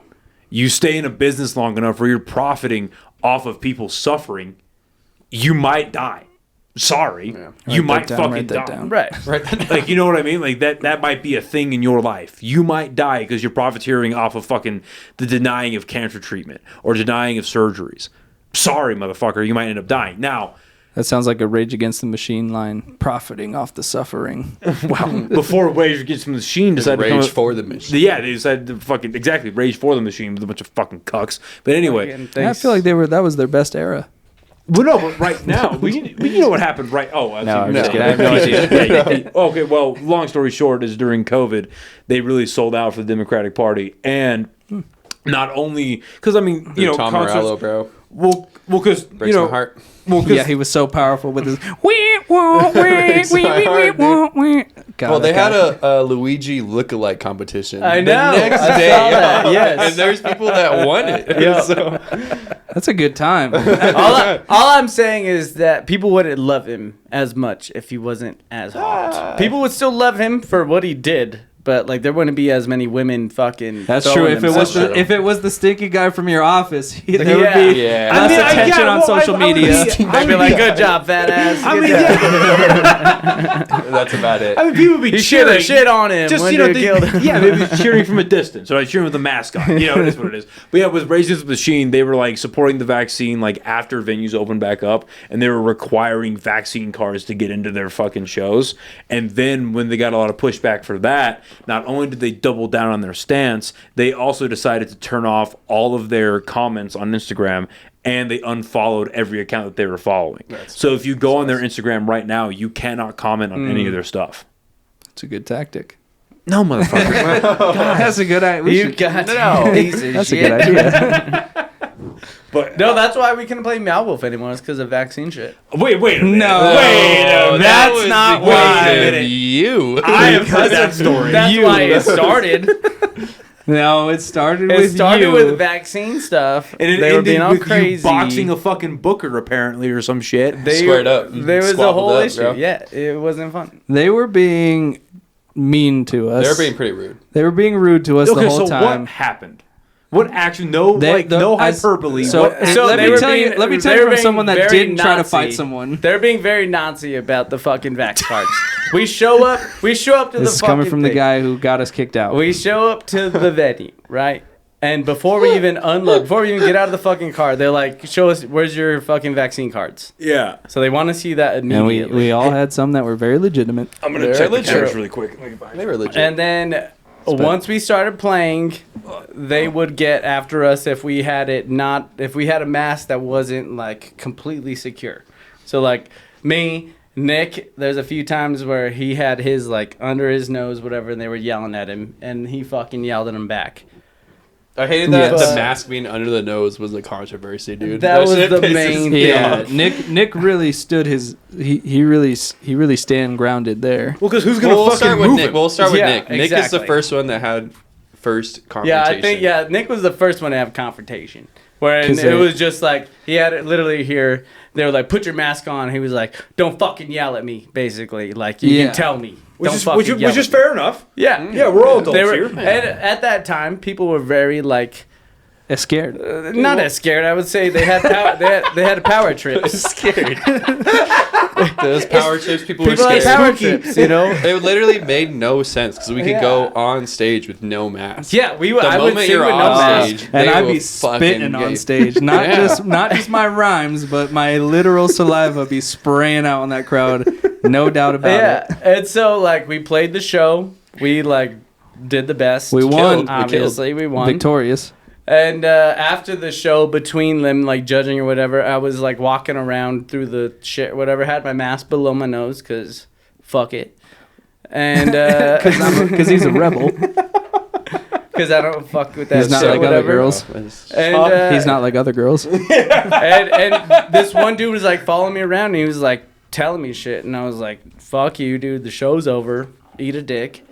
And then we like got called up to like the whoever wins or whatever, and we got we won. And then after the show, we used their like carts or whatever to unload our gear, and so we took it to our car or whatever, and they had them Carts that they the gave security us. that they gave us. They gave us permission to use, and they had security guards like after the show like follow us out, like make sure we had shit or whatever, and they were like, "All right, like you guys can't use these carts, like these are ours, like you guys just got to carry your shit." And I'm like, they told us that we could use this or whatever. So finally we used the shit, got everything unloaded. They would give us a hard time the whole time that we were unloading or whatever. And finally we unloaded all of our shit and like kicked the fucking cart at him. I was like, "Here's your fucking shit." And then it was aggressive. Aggressive. It was aggressive. And then a whole thing started. Okay, no, don't start there. Don't stop there. So you kick the Leroy, cart you at can him. say your side of And then, this. so what happened after you kicked the cart at him? What happened? Nothing after? really. No, I they mean, got in each other's got faces. in our Each other's face. faces. Yeah, we got into each other's My face. mom was there. Zach- She's all, stop. Yeah. Zach, the big guy in the band, he was like right there. He like, I mean, nothing ever fucking happened. We were just arguing the whole time. My opinion, they were being fucking pussy about the whole fucking shit. We were just trying to play a show, and they wouldn't let us. So I was just trying to have fun. That's my. I was just trying to have a good time. I'm trying to get down. I thought this was America. I didn't hear no bell. I thought Yeah, I didn't hear no bell. They were just up our ass the whole time. They really. Yeah. And this was the fucking peak of COVID when people were Yeah. very scared. Some of us weren't at all. Yeah. Well, when was this? This was like I don't know. September 21. Oh, get the fuck over it. No, because I got to be honest, man. It was like, Santa I was, Fe. well, okay, who gives a fuck? Yeah. No, I'm just saying they were more intense. Because I'll be honest, man. I They're was still like worried. that. I was worried about COVID. Like, legit, like, oh, fuck, what's going on? Is this a real thing? Until about September of 2020. Then I was like, all right, when are we going to drop the charade? Like, Yeah. we all know what this is by now, right? Now Yeah. we're getting fucked with. Like, because now because you have to think about back then, like, and I still have record of it on my YouTube channel. I got flagged in fucking 2022. In 2022, I got flagged for talking about Robert Malone and the lab leak theory, right? So then go back to 2020. If you even mentioned a lab leak theory, you got fucking banned off Twitter. they're You got your taking whole it shit off. taken down off of YouTube, all that stuff. But back then they called you a pariah. Now the CDC flat out said, yeah, it probably came from the Wuhan coronavirus lab. I know. There was Not only I know. probably, because, I know. like, for Yeah. sure. Yeah, right. For And- now, it's for sure. well, They're and like, then we're sorry. And literally in July of 2020, all these reports started coming out about the coronavirus lab, about how in 2017 and in 2014 that lab had failed their they had failed these safety inspections they had to do like every 3 to 4 years that basically audit them to make sure that they're doing everything in the most like not clean, like clean's not the right word, in like the most sterile way, to make sure that all of the gain of function research that we were supporting and actively funding, with Fauci being our liaison. Liaison. Yeah, our liaison pretty That's a much good to word. that lab, That's a great word. right?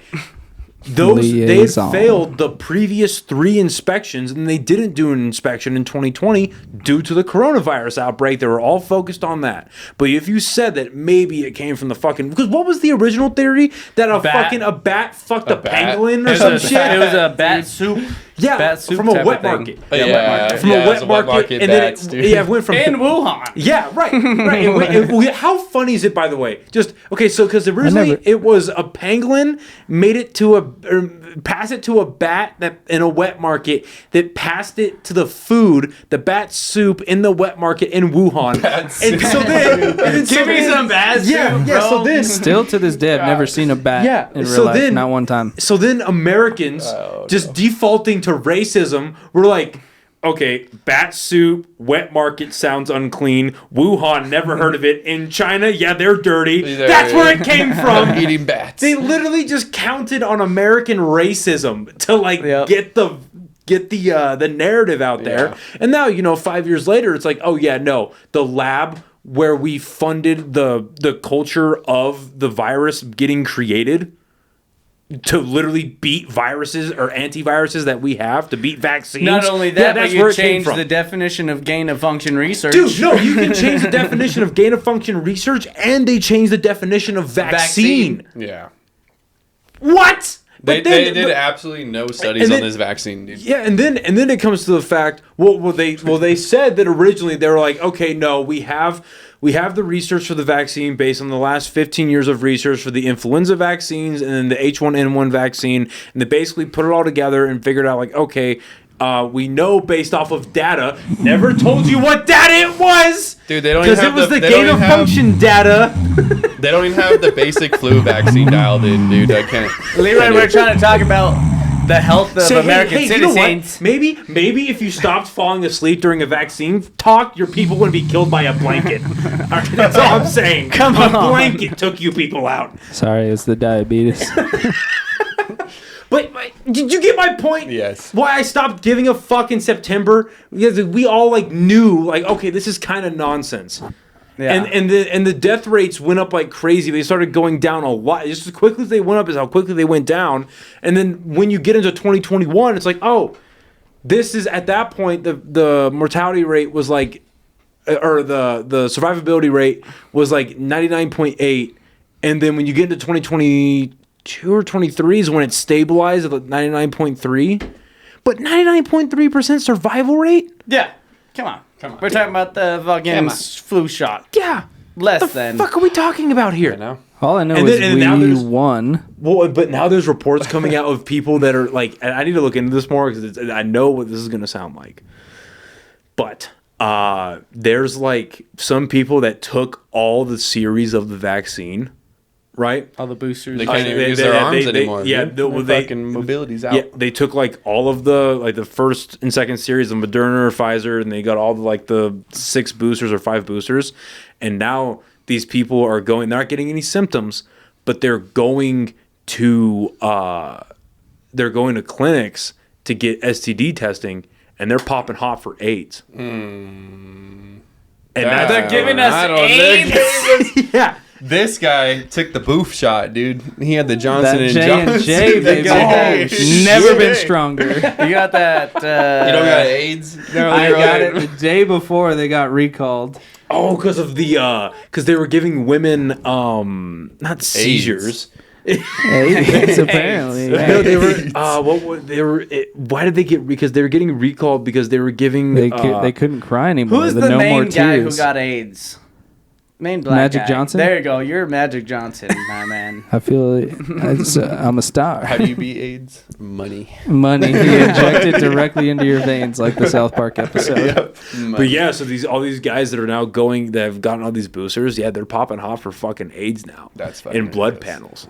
What does So- that mean? Well, so what Their immune system. From what does Shot, that dude. Their mean? immune So what system's cast. Yeah, so what I'm reading thus far, I haven't dove a whole lot into it, but it has something to do with, because the main vaccine was it's an mRNA vaccine, and then so the theory is that when you're taking that and all the boosters, it's doing something to your DNA code or your DNA coding.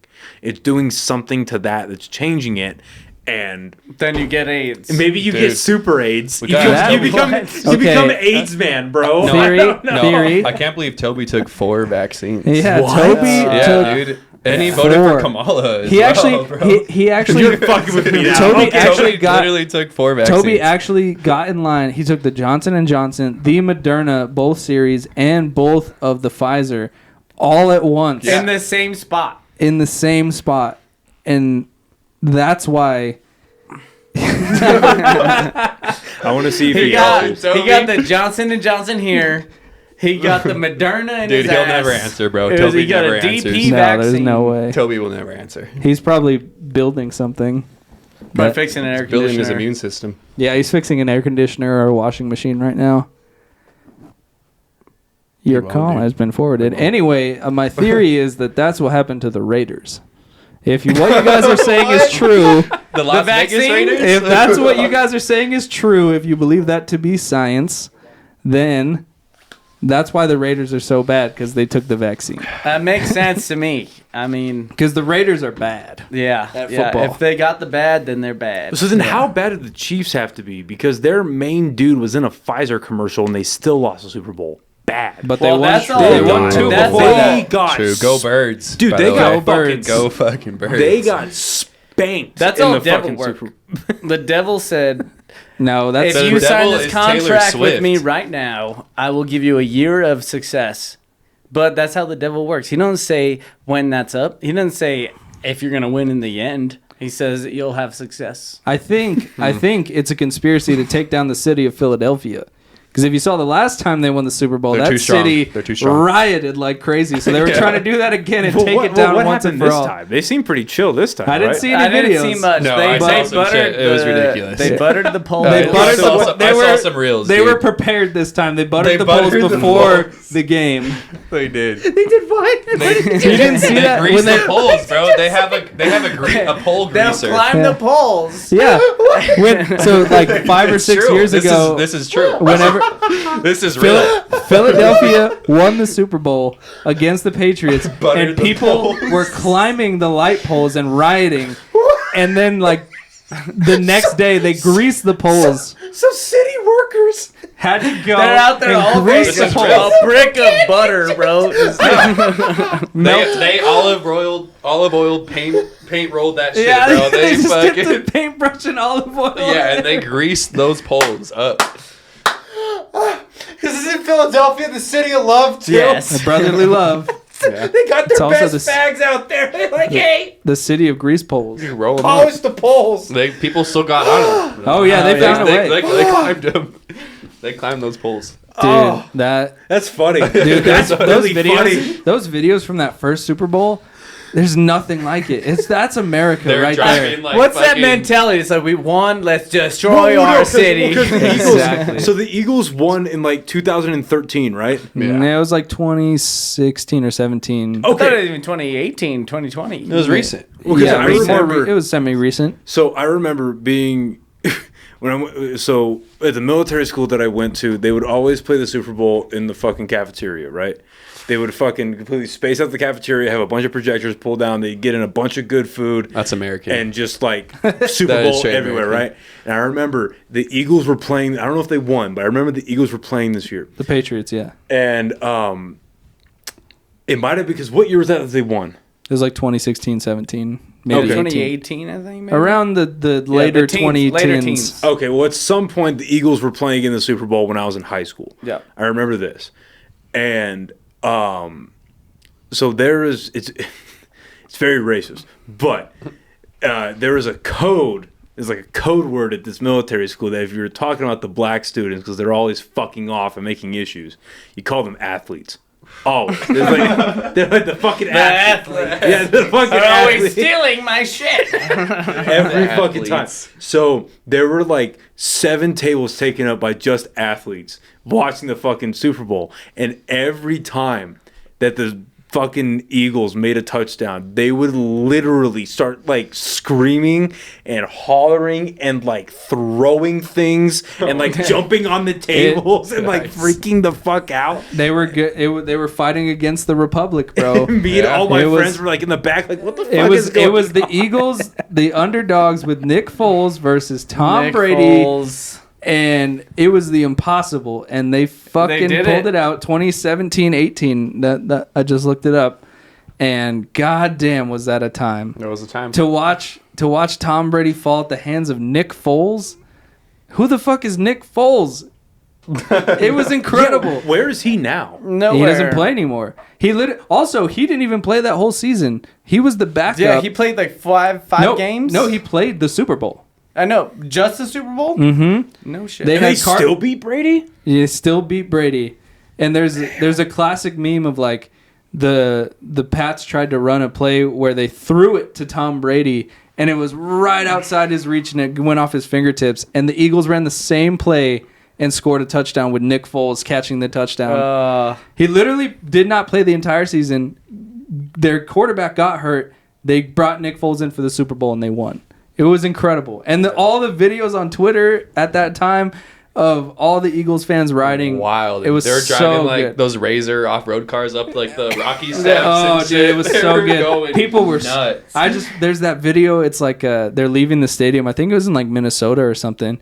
And there's this old ass white lady that's like a Patriots fan, and she's like yelling at this 20-something kid who's drunk as shit. She's trying to reason with him and be like, "Why are you acting like this?" And he's just not hearing it. He's going, "Go Birds, go Birds!" And he's like doing the Bernie. You remember the Bernie dance? He's like, Dude, "Go that's fucking Birds!" classic right there. You know, there is a part of me, I'll be completely honest with you. There is a part of me that is like, you know what?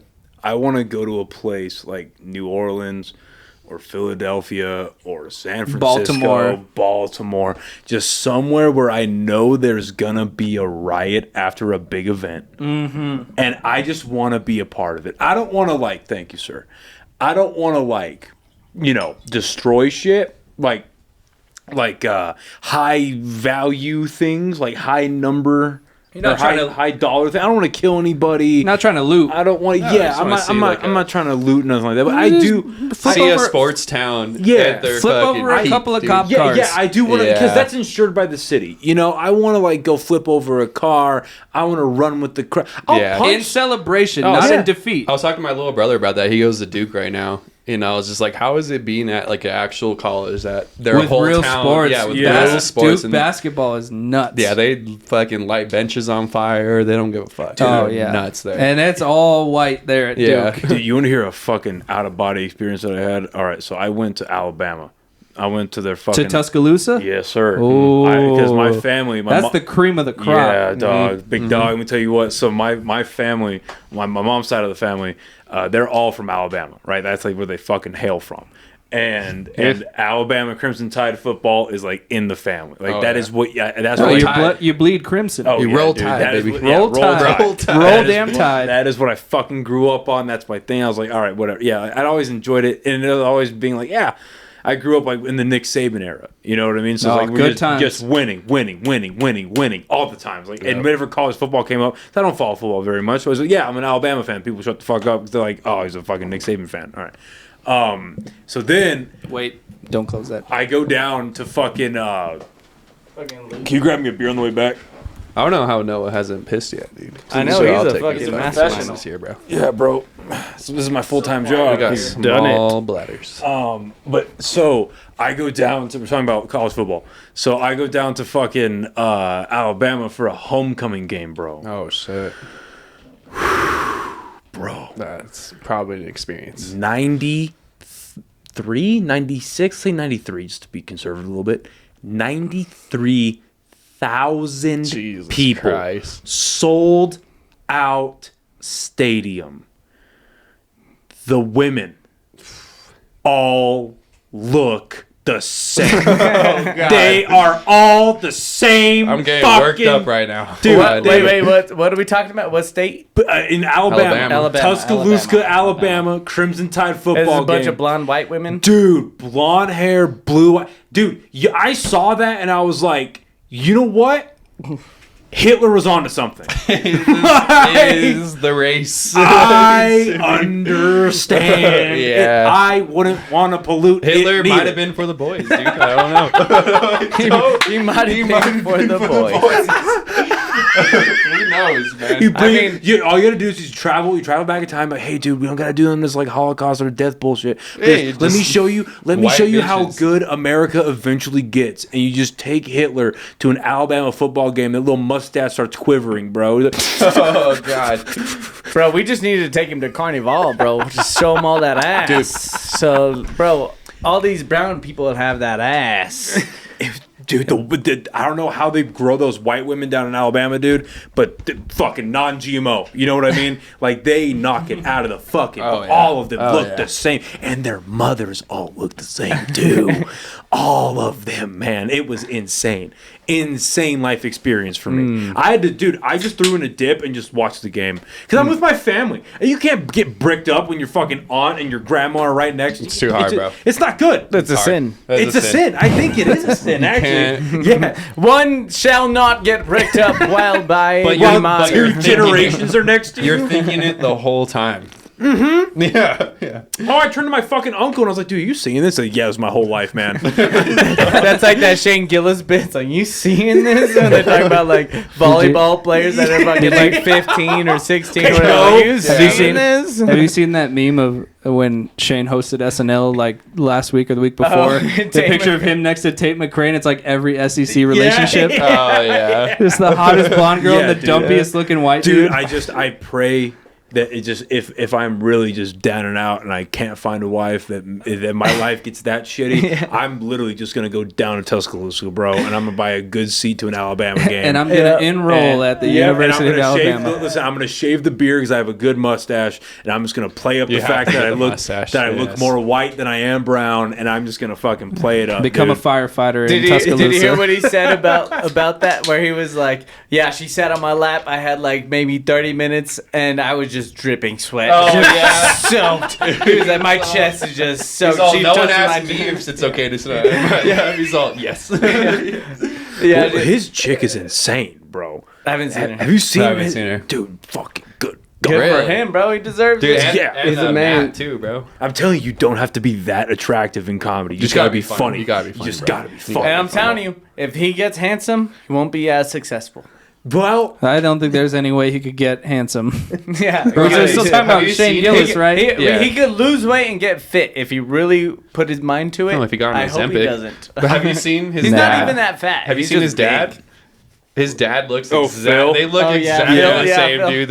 It's like a carbon copy of that dude. dude, that Ozempic shit. Did you say his name's Gil? Gil Phil. Gillis? Yeah, Oh, Phil. Phil. Phil Gillis. Gil Gillis Gil is better. Gillis. I like Gil better. No, but that fucking Ozempic shit does worry me a little bit for the fat people because they are fucking themselves up more on that Ozempic than they are just saying fat. Did you see no, on Bobby some Lee? real Bro, have you shit, seen bro. Tom Segura's pictures now? Yeah, looks dude. completely fucking different, dude. I He wonder- looks like a gay I don't know. man, I feel like bro. he got But- jacked before Ozempic came out. he had been getting fit, so I don't think it's necessarily Ozempic, but Maybe he did it to shed the last bit. Maybe. Like, he did it on the tail because end. they fuck up because fucking AJ, he had went to the doctors. He's trying to get himself back into shape, and they had immediately, dude, before getting him into any type of like, let's do your blood work, before like, let's get you on like a diet plan. Let's like, or like, Ozempic. like yeah, dude. It's the Before, same like, thing as the referring him- Oxycontin. Yeah, They're dude, like, no. oh, damn your, it. your back hurts. Here's some oxy. Yeah, Not so like, his- how can we You might stretch just you? need Work your muscles? ibuprofen. Yeah. Here's Yeah, so his- fucking oxy. his doctor just immediately goes, "We need to get you on Ozempic. This will help you out."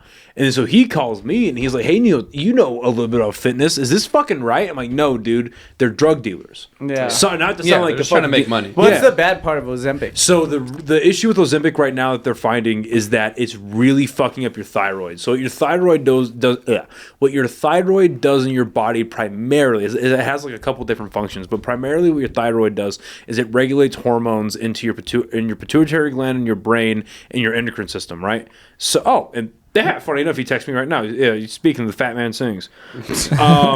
You're saying a lot of words that I don't know. You said pituitary, Yeah, so- thyroid, yeah, so endochrombic. So your thyroid is located like I want to say like around here ish. I don't know exactly where. Yeah. Then your pituitary gland is in your brain and it's in the front. if you're like from your point of view, you're the front left part of your brain, right? Yeah. And basically what that does is so your thyroid Don't helps- shake your head like you know what the fuck he's talking The about. left part of your brain, you dumbass. This guy is Do you know where that is? This guy is left This guy is part literally of your like, brain. He's schooling you right now. I already know this. This is just for you. It's your frontal cortex. This guy is acting Come like on. he knows. What Don't you know about the hippocampus? I do know. That's a great That's band. where it is. I love me some hippocampus. That's a cloud. So Oh, wait. No, the hippocampus is a cloud? Yeah. So basically what happens No? It's a band. That's a cumulus. Cumulus cloud, you fuck. Hippocumulus. Oh my god. Anyway, yes. let's let Nev explain this because apparently he already knows. what happens? Apparently So, Nev's and narrows. Ozempic, it makes you less gay. That's a fact. And you lose 100 pounds in like 30 days. 30, I thought you were gonna say 30 It minutes. takes all your 30 fat. minutes. It takes all your fat and it turns it right into fucking shit. You takes just all your- shit it right out. It takes You all start your vibrating really fast. it takes all your bad If feelings. you and turns shit them a into lot, good don't feelings. worry. It's getting rid of that fat. And then you're not So- fat anymore. And then You gotta shit all that fat out of you. Have you seen the South Park where they're That's learning how to ridiculous. shit out of their mouths? Have you seen that? It's so fucking good. Anyway, the Slums of Harvard, April 12th at Fiestas. If you're interested. What the fuck are we? Oh yeah. So basically, what happens is your body, when producing like dopamine, serotonin, all that shit, cortisol. Basically, what happens? All of your hormones. I want to say that it started by the pituitary gland and it's regulated by the thyroid. But what ends up happening is, so with testosterone production in men, is when you start taking Ozempic, it fucks up your thyroid, so your thyroid is not regulating the hormones properly. So then one of the top hormones that's affected by that is testosterone. So then what ends up happening is the more Ozempic that you're putting in your body, the more your thyroid's getting fucked up. You start losing muscle mass like crazy. So then when you start losing muscle mass, but you're not losing the fat quick enough, it can't support the fat, and your bones get fucked up because your bones aren't supported properly by the muscles, and so on and so forth. You're just deregulating your body. Do you want to protect your bones, Leroy? You gotta drink your milk. You gotta drink that You got milk. some weak bones, baby. I got some weak Achilles. No, my bones are all right. So that's the big issue, is it fucks up your thyroid and it fucks up your hormones and all of that. And just like with every other pharmaceutical drug that must goes have- around, it just gives you fucking Why not? suicidal ideation. and That shit must like be that. what happened to the Raiders. They all took Ozempic, and that's why they're so bad. But we got Pete Carroll now, and he's going to Why bring us not to the just promised be land. healthy and not be fat? Because it takes too long, you brown bastard. Because this is America. We can't all be skinny like you. It takes too long. That's so true. That is so true. It's so un-American. Just be skinny. Fucking word. You want to have the high cholesterol, high blood pressure. That's American. Well, my whole thing is like, don't you want to be fuckable? Like, as a guy, like, don't you want to be like? I don't think you're overweight, to be completely honest. You could lose a little, but I think you're doing pretty. You're a handsome guy. I'm doing just You're a fine. handsome He's a good guy. guy. Yeah, but- You're a handsome fucking dude. But I like, look you're at not. I look at pictures of myself in college when I like actually was not overweight, and I was kind of a hot piece of ass back in college. What are you pushing right Wait, can now? you see your dick? I'm like, no, yeah, I'm fine. no, you're good to Yeah, go. no, You're I'm- like, if what you are can see you your dick, pushing you're right fine. I'm like 240 right now. Okay. Well, Not good. Have you Not heard good. of Ozempic? You don't. You You tried Ozempic? You don't look too. But yeah, you don't look 240. A, B, you don't smell 240. That's good. And Yes. C, you're fuckable. All right, that's fine. But it's like with dudes, there's a threshold where it's like you can't get so obese that you're no longer fuckable. But women, it's so much more flexible with them. Like there are skinny dudes, mostly black, but skinny dudes that want to fuck fat white women. Like that's a thing. Well, like there are women that can be Hold of on. any size that will just get fucked by the. You just got to find the right dude. Let's not For- just say black. Johnny. Hold on. Johnny's like, let's not Let's not keep it a black. Oh Big wait, that's women. right. Because you texted me and you were like, "Hey, I finally made it to the fat side of Hinge." Oh, I that's did. right. Oh, I did, dude. I swiped through every hot fucking person in Albuquerque, and then now it's How are all how are 20 of them. How are the dating apps these days? I haven't been on no, in a couple years. not good. Are they getting worse or is It's it? got to be like Mad Max, just It- leather yeah. and just not good. no Yeah. fathers. So it's just a game at this point. Yeah, it's just, Yeah. it's a gimmick. Yeah. Yeah. Okay, can I That's- ask you a serious question here? Are you paying for dating apps? No. Oh, thank God. No, Okay. dude. No. I Okay. couldn't get myself there. What does that I- even entangle? There's too many. Well, because dude, so like one of my buddies, I'm not gonna say who, but one of my buddies last year he showed me his Tinder, and dude, Tinder has so many bells and whistles than when I was on it like fucking 8 years ago. Because I was in Tinder like back into high school, going into college, and it was simple. It was just swipe left, swipe right.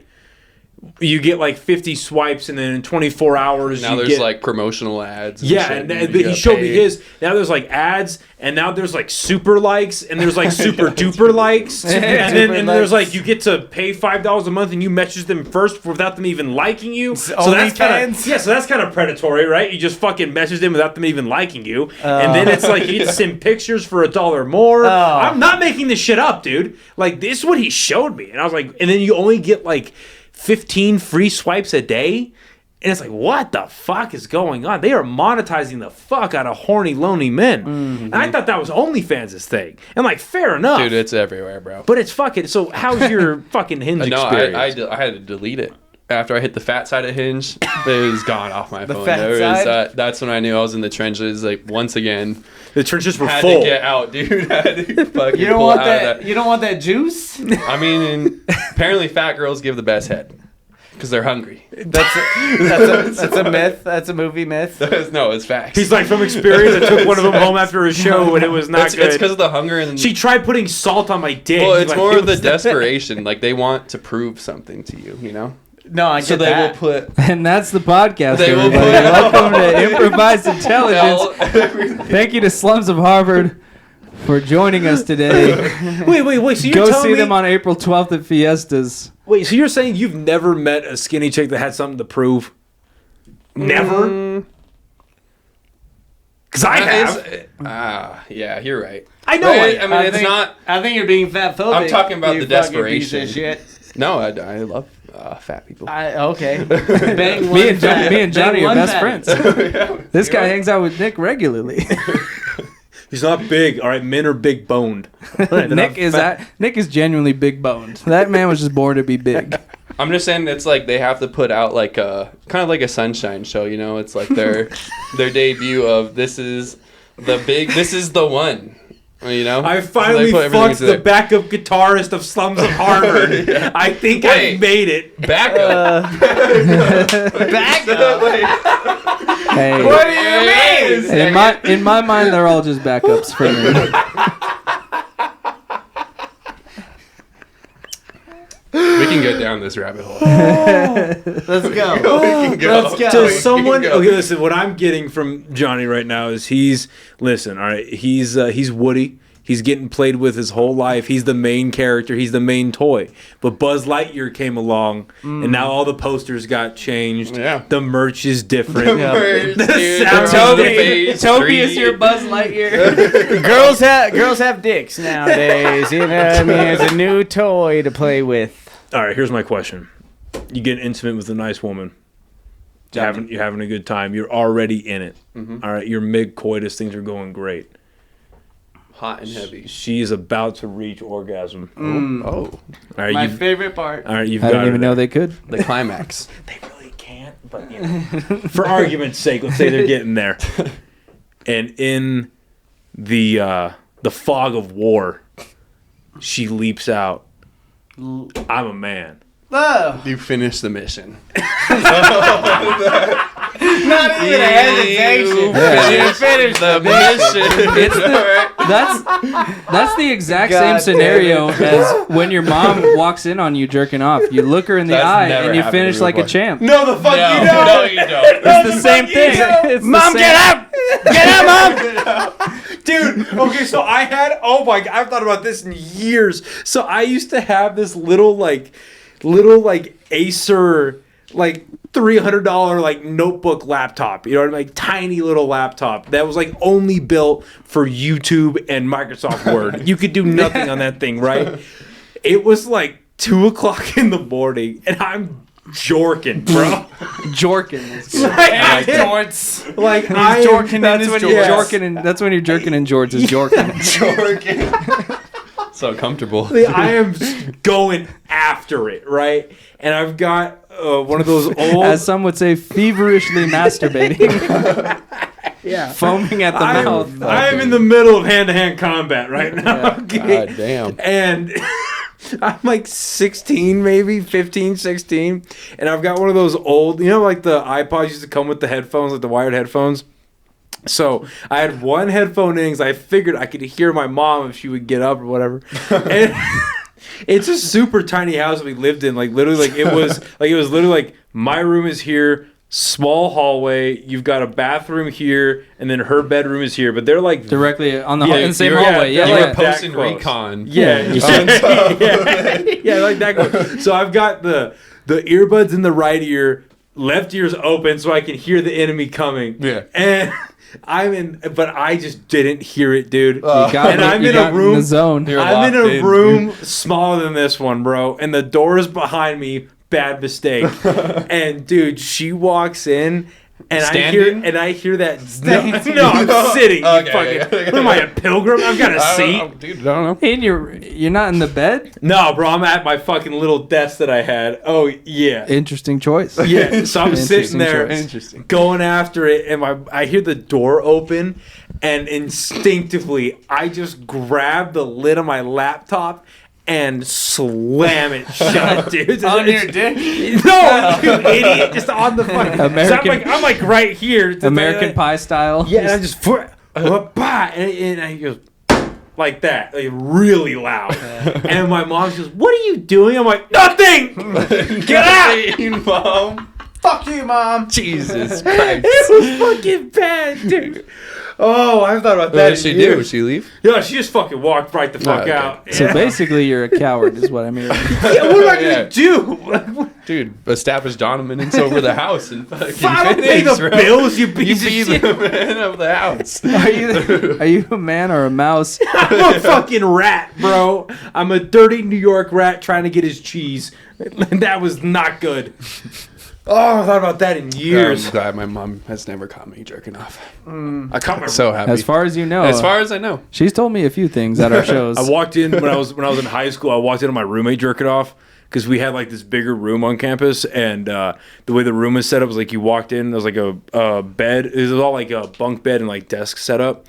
So like there's a bed back here for my other roommate, and then like directly across was mine, and then next to mine was his. But there's a double-sided closet that came out this way that would kind of block out the back corner. So I got out of class early, and then I had a free period coming up. I was like, all right, I want to go back to my room and play video games and just chill for like an hour before I go to my last class. And I walk in, I fucking swing the door open, and he's fucking going after it. But I don't see him, and all I hear, and his knees must have been like under the fucking desk, because all I hear is like, Just fuck. and I'm like, yo, what's up? And he's like, nothing. Give me a second. I'm changing. And I'm like, okay. I You're don't think, sitting down. What do you mean? I don't think you're fucking God. changing, bro. You guys never had you guys have been living together for like 10 There are years no now. jerk-off Dude, no stories? jerk-offs? No. Not that I know of. Well, you gotta You have keep your it own private. bedrooms. Yeah. Yeah, and we were Dude, on you two guys are separate like floors. common law now. Yeah. Yeah, 100% common law marriage. dude. 2016. Yeah, Common law. they are. Yeah, I never knew no slurp stories from Leroy. Slurp stories. What's a slurp story? You never No. heard him fucking? Never? I've heard my roommate fucking all the time, dude. Oh, yeah. I've heard Nevin once. Putting in some work. I wouldn't know. I wouldn't say work, but It was little screams. He's like a part-timer. yeah, Part-time. I've heard Nevin put in some solid part time. Working remotely. Part-time. Working remote. Yeah, but But it was good. Yeah. Martial law, you know. I What did- did you say? Martial. No, common law. Common law. Common law, not martial law. Yeah, really, nothing crazy as far as the roommate stuff goes. We feel like we've cohabitated peacefully for a long time. Yeah, Yeah, I feel like we've only us two have always been good. It's always the third one that brings in variables, like because us two know how we operate. When you bring in the third or the fourth person, that's when things get messy. Yeah. Because like when we were at Lobo V, we had our buddy Lewis, who was the most fucking insane loud person of all time, and the fourth guy was always like some some random who like was really weird and smelly, and he was the smelly guy. Yeah, And and then- Lewis was the biggest Drake fan. Just every time he came home, just Drake was fucking pumping. Dude, You always Lewis had like- the biggest fucking speaker I've ever seen, dude. It Yeah. just blast. It fell on a girl's head one time. So the one time Lewis was out of town. Speaker, It bro. was like a big round like disc, like this big, and the bass was shake the entire apartment. And that guy was not shy of using it full blast. And one time he was out of town, and we were like, we're having this party at Lobo at our room. Like, can we use your speaker? And he's like, yeah, that's fine. So we use it and we put it up on top of like our cabinets, like our and we're having this party, and the bass is literally bumping so hard from the speaker that it shakes itself off and lands on a girl's head in the middle of the party and lands right in the sink. That's ridiculous. It was so scary. Dude, Lobo Village. If you want to live, if you live in Albuquerque and if you want to go to college for real, move to Lobo Village. Honestly. That's I don't a even know gen- if that's what it is nowadays. I'm Who sure. knows, I'm dude? sure it's So the fun. same. I've. Well, I from have the to ki- imagine it's The like cottages. Well, was the Lobo spot V when was we new. moved. When you Dude, guys the moved to the Lobo cottages. Village, Cottages. Huh? when you guys moved to Lobo Village, that shit was new. Yeah. You know, Yeah, it was brand exactly. new. and Everybody was Well, 'cause moving in there, dude. because That they- shit was lit. they had the cottages for a while, and they built Lobo V after that, Yeah. right? Yeah. Dude, the cottage, The my cottages, bro. fuck- yeah, I'll They never were the forget. best. And never a good time at the Yeah. cottages. Yeah. I had a great time No, at the I mean, cottages. always I a great think time. when but- we came in is right when it started really going downhill. Oh, okay. Like a year before, maybe two. That's when it was. That's when it prime. was prime. Scary. Scary. Use the That's when we got in. It was scary. But honestly, same with Lobo Village. I feel like it was decently tame when we were there. But the 3 or 4 years before is when I've heard stories where it was really popping off. Well, I just remember we got fucked up one time at the cottages, and we were just like house hopping, you know what I mean? Just going to all Yeah, the parties. yeah. And me and my buddies, we were fucked up, like laying on one of the you know how they had like the random like patches of grass that would kind of slope up.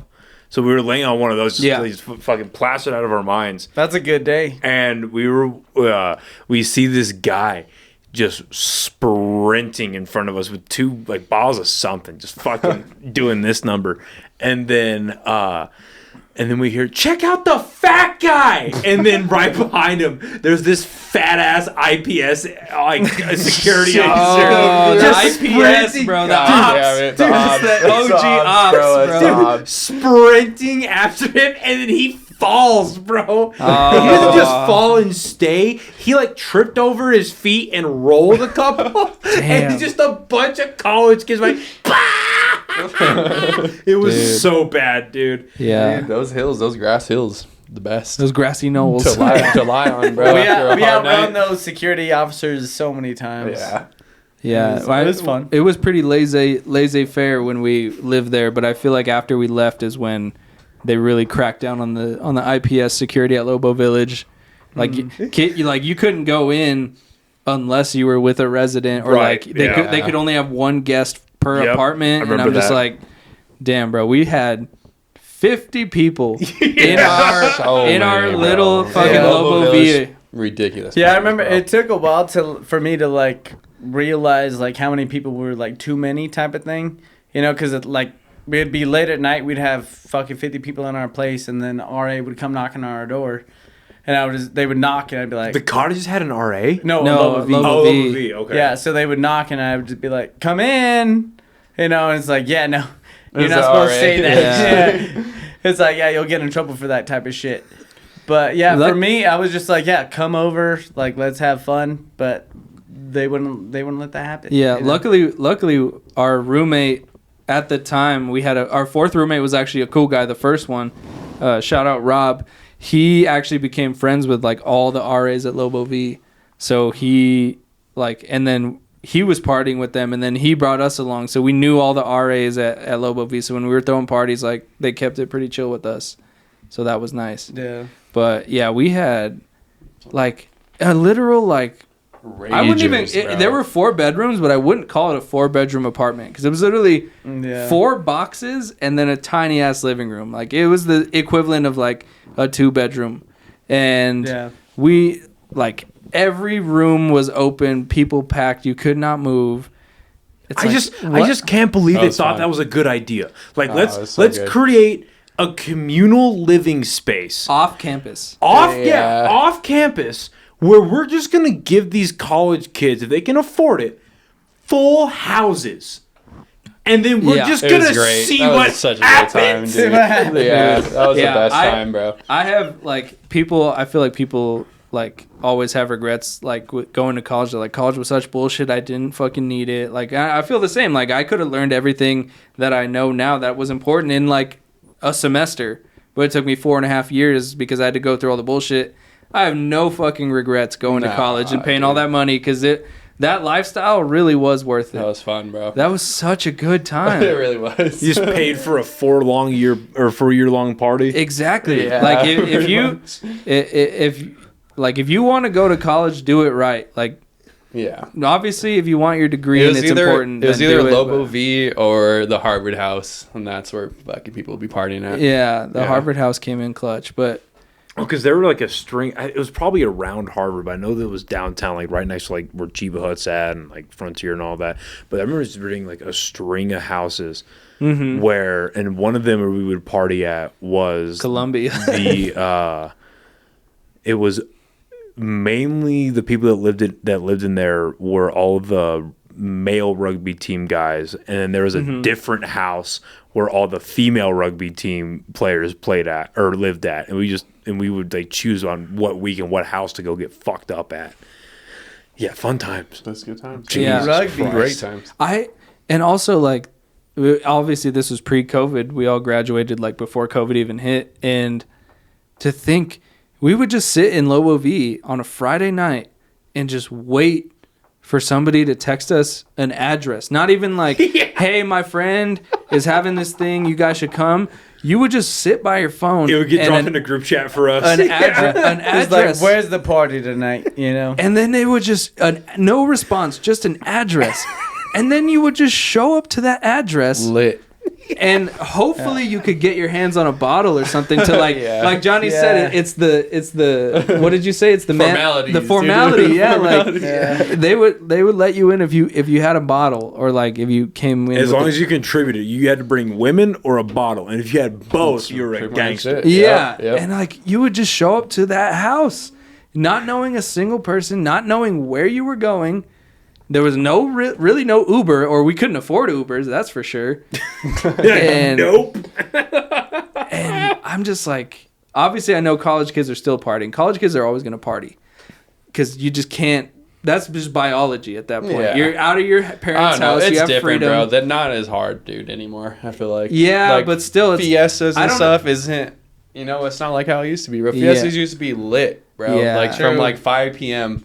through the whole fucking night. Now it's just like a small group of people. But yeah, like just showing up to an address is insane. Like to think about it now, if somebody were to text you a random address with no context, I would not go. I would not go. as an avid partier, I would not show up. Well, you got to imagine too. A lot of it now is how bad. Like again, because with everything, both positive and negative about society, COVID accelerated everything. It did. And Yeah. so It now, changed so like much, with crime the way it is, Yeah, safety is a main if concern. you go, because if I remember, dude, like we would be like kind of concerned if it was like a new place we were going to go party at, but if it was like the one of the 2 rugby houses or like the cottages or Lobo, we'd be chilling. Like, all right, it's fine. We know exactly what this is. Or eventually, when I got my own apartment after I left college, we go get fucked up at my place. Like, we know it's gonna be fine. It is what it is. Yeah. But now, like, if you're going to a place, like, just like, I'd imagine it's probably fine if it's like I don't even know if the colleges exist anymore. They're called something else. They've had like 7 Yeah. names Okay. in the last 7 years. Like fucking sandbars, it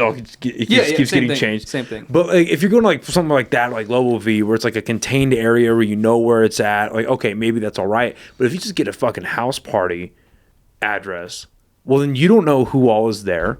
First of all, good luck smoking somebody else's weed. You know what the fuck? You don't know what the fuck it's laced with. Yeah. I never got into coke, but like my friends that did do coke, they were just chilling. But good luck doing coke now if it's getting laced with fucking fentanyl, and then you don't know who's at the party.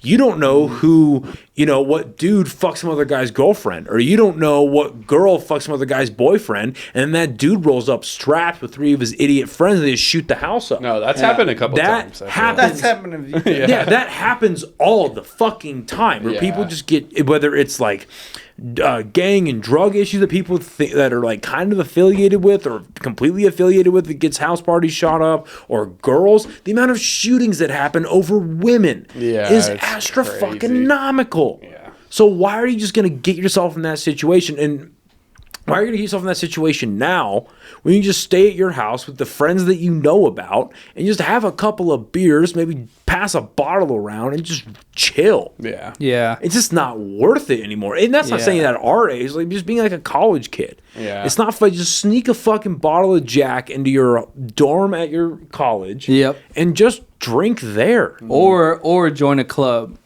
because I know like you said, the rugby people were always partying together. Yeah. Those parties, same with like I joined the frisbee squad back in college, and those fools were partying like crazy. And like we would hear about the rugby and like the fucking like club soccer people. Like, fine, this is a message to all you college kids out there. April 12th, Slums of Harvard. We're coming to your fiestas at UNM. Bitch. If you want to party, put yourself out there, man. Join a club. Find your people and party with those people, man. It's easy. It's simple. Yeah. You don't have to go to sketchy random addresses. You don't got to do nothing. What you got to do is you got to show up to Johnson Field Yeah. at 4 p.m. April 12th. April 12th at 4 p.m. to see Oh the no, dude! Showing up Slums at of sketchy Harvard. houses builds character. It does. It It definitely built does. character for Well, us. see, but back Yeah. then it was like you're building character, and you might get punched. You might get into a fight. Something might happen. I You got might into a black couple. out. I Who got into a knows? couple of fights at a house party. It is what it is. But you're not gonna get fucking shot. Yeah. You're not gonna get stabbed. Yeah, now they'll just fucking shoot. Yeah. your Yeah, ass, nowadays bro. they'll just fucking shoot you. Yeah. It's rough out there. You hear that? They'll shoot you. It's been a great time with you guys here today on Improvised Intelligence. It's been a lot of fun. I am Noah Vargas, your How do host. Thank you feel so about much. The new name. Do you like it? I like it a lot, and like I don't know, man. It came to a head really. 'Cause I was thinking about it for a while. Like I need to rebrand. I need to figure this shit out. But like what really like set in for me was when I did Casavas, and I was hanging out in the green room when the feature was going up, and I was hanging out with the headliner, we're just chilling, and she had like looked me up on Instagram. I'm assuming, and she was like, "Oh, you have a podcast, right?" I was like, "Yeah." And she's like a bigger name, and I was thinking about trying to ask her to get her on, but like, the entire time that we were talking, I was just like, oh, fuck, don't bring up the name. Just don't ask what the name is. I was like, oh, shit. I'm embarrassed of my own brand. It's time to rebrand it, make it more marketable, make it more, I don't know. And then, like, with the old name, you had no fucking idea what the podcast was even remotely about. You didn't even know it was a podcast. Like, is it just a brand? Is it like what the fuck is it? Unless you actually go to like the Instagram page or like the YouTube page or whatever. If you just saw it, you know what the fuck it is. But at least with that, it's like okay, it sounds like a show. Yeah. It sounds like a thing at least. Yeah. And now it makes it a lot more marketable for like when I do want to start getting more. Like if I want to get like politicians on, or if I want to get more like, I really want to talk to somebody off of UNM about like I'm in contacting their department about like or their science department. I'm getting somebody on who knows a lot about like AI. Like I really want to talk about AI. I really want to talk about vaccines still. Now, is that all at a local aspect? Yeah. Oh yeah. Yeah, I'm not big enough to be able to like I mean, if it's outside of like comedians and like comedy shit, I'm not gonna like unless it's a really big guest. I don't want to drive out of state to go fucking talk to somebody. Yeah. You know what I mean? Like I'll drive up to Santa Fe because I met with like a restaurateur up in Santa Fe, or like my buddies down in Cruces. Like I'll go do that. Or like when I went out to Austin, I was like, okay, I want to go like see the mothership. I want to go see a couple of shows, make connections, but I want to do a couple of podcasts out there. I'll make that make sense. Like that's easy because it's like comedy shit. that makes sense to me. But like random stuff out there, I can just find it here.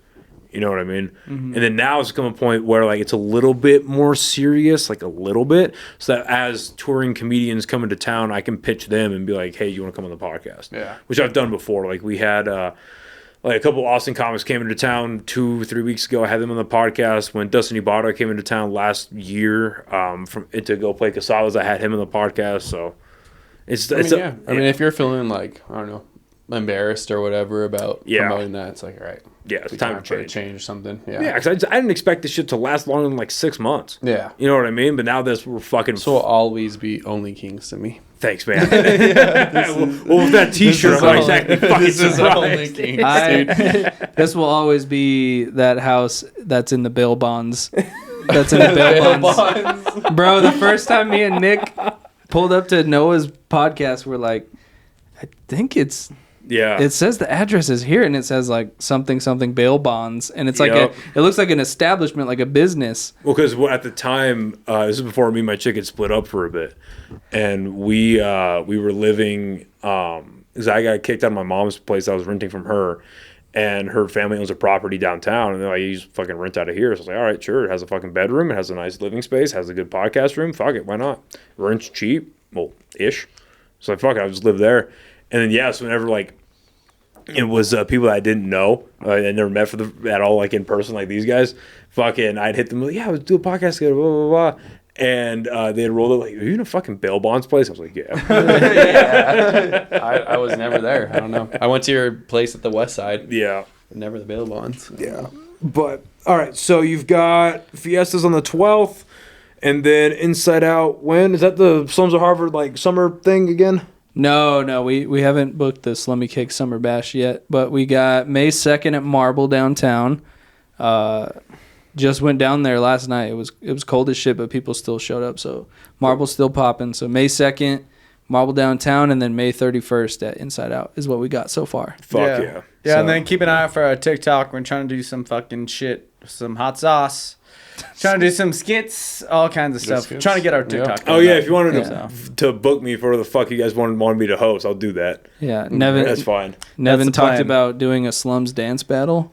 A dance battle. Yeah, where we get a bunch of people and all 6 slums go in and try to do like a hip hop dance battle against each other. This was Nevin's idea. I will I didn't not just be come up. doing I that. didn't I'll just tell come you up with that this right now. I think he's coming up with this I right will now. not be there. Yeah, follow Slums on Instagram. I think you guys should do. I think I told you about this. I think you guys should do that fucking red balloon popping shit.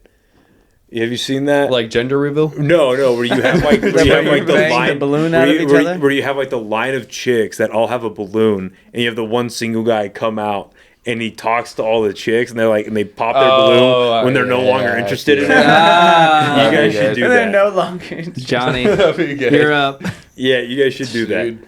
That'd be Yes. good. That'd be good. Follow us on TikTok. Follow us on Instagram. Yeah, Yeah, we're- TikToks. yeah. We're gonna be trying to do some shit. Then Listen to where us can you guys on be found on TikTok? What's your handle? Slums of Harvard. Everywhere. Yep. Slums of Check us out, Spotify, Apple Music, all that fucking shit. Harvard. Fuck yeah. All right, sounds good. It's a lot We of got a fun, new boys. song Oh, coming out great. this month. So out of my mind, check it out. Go Sweet. Raiders. All right. Thank you guys for watching, and we'll see you next time. Bye, Later. everybody. Thank you so much for listening to this episode of the podcast. If you like what you've seen here, please share it with as many people as possible. Follow us on YouTube, Spotify, Instagram, Facebook, Apple Podcasts. Like, share, comment, subscribe, all that stuff. It really does help out the podcast. And if you're feeling extra generous, feel free to subscribe to our Patreon, which I have coming soon.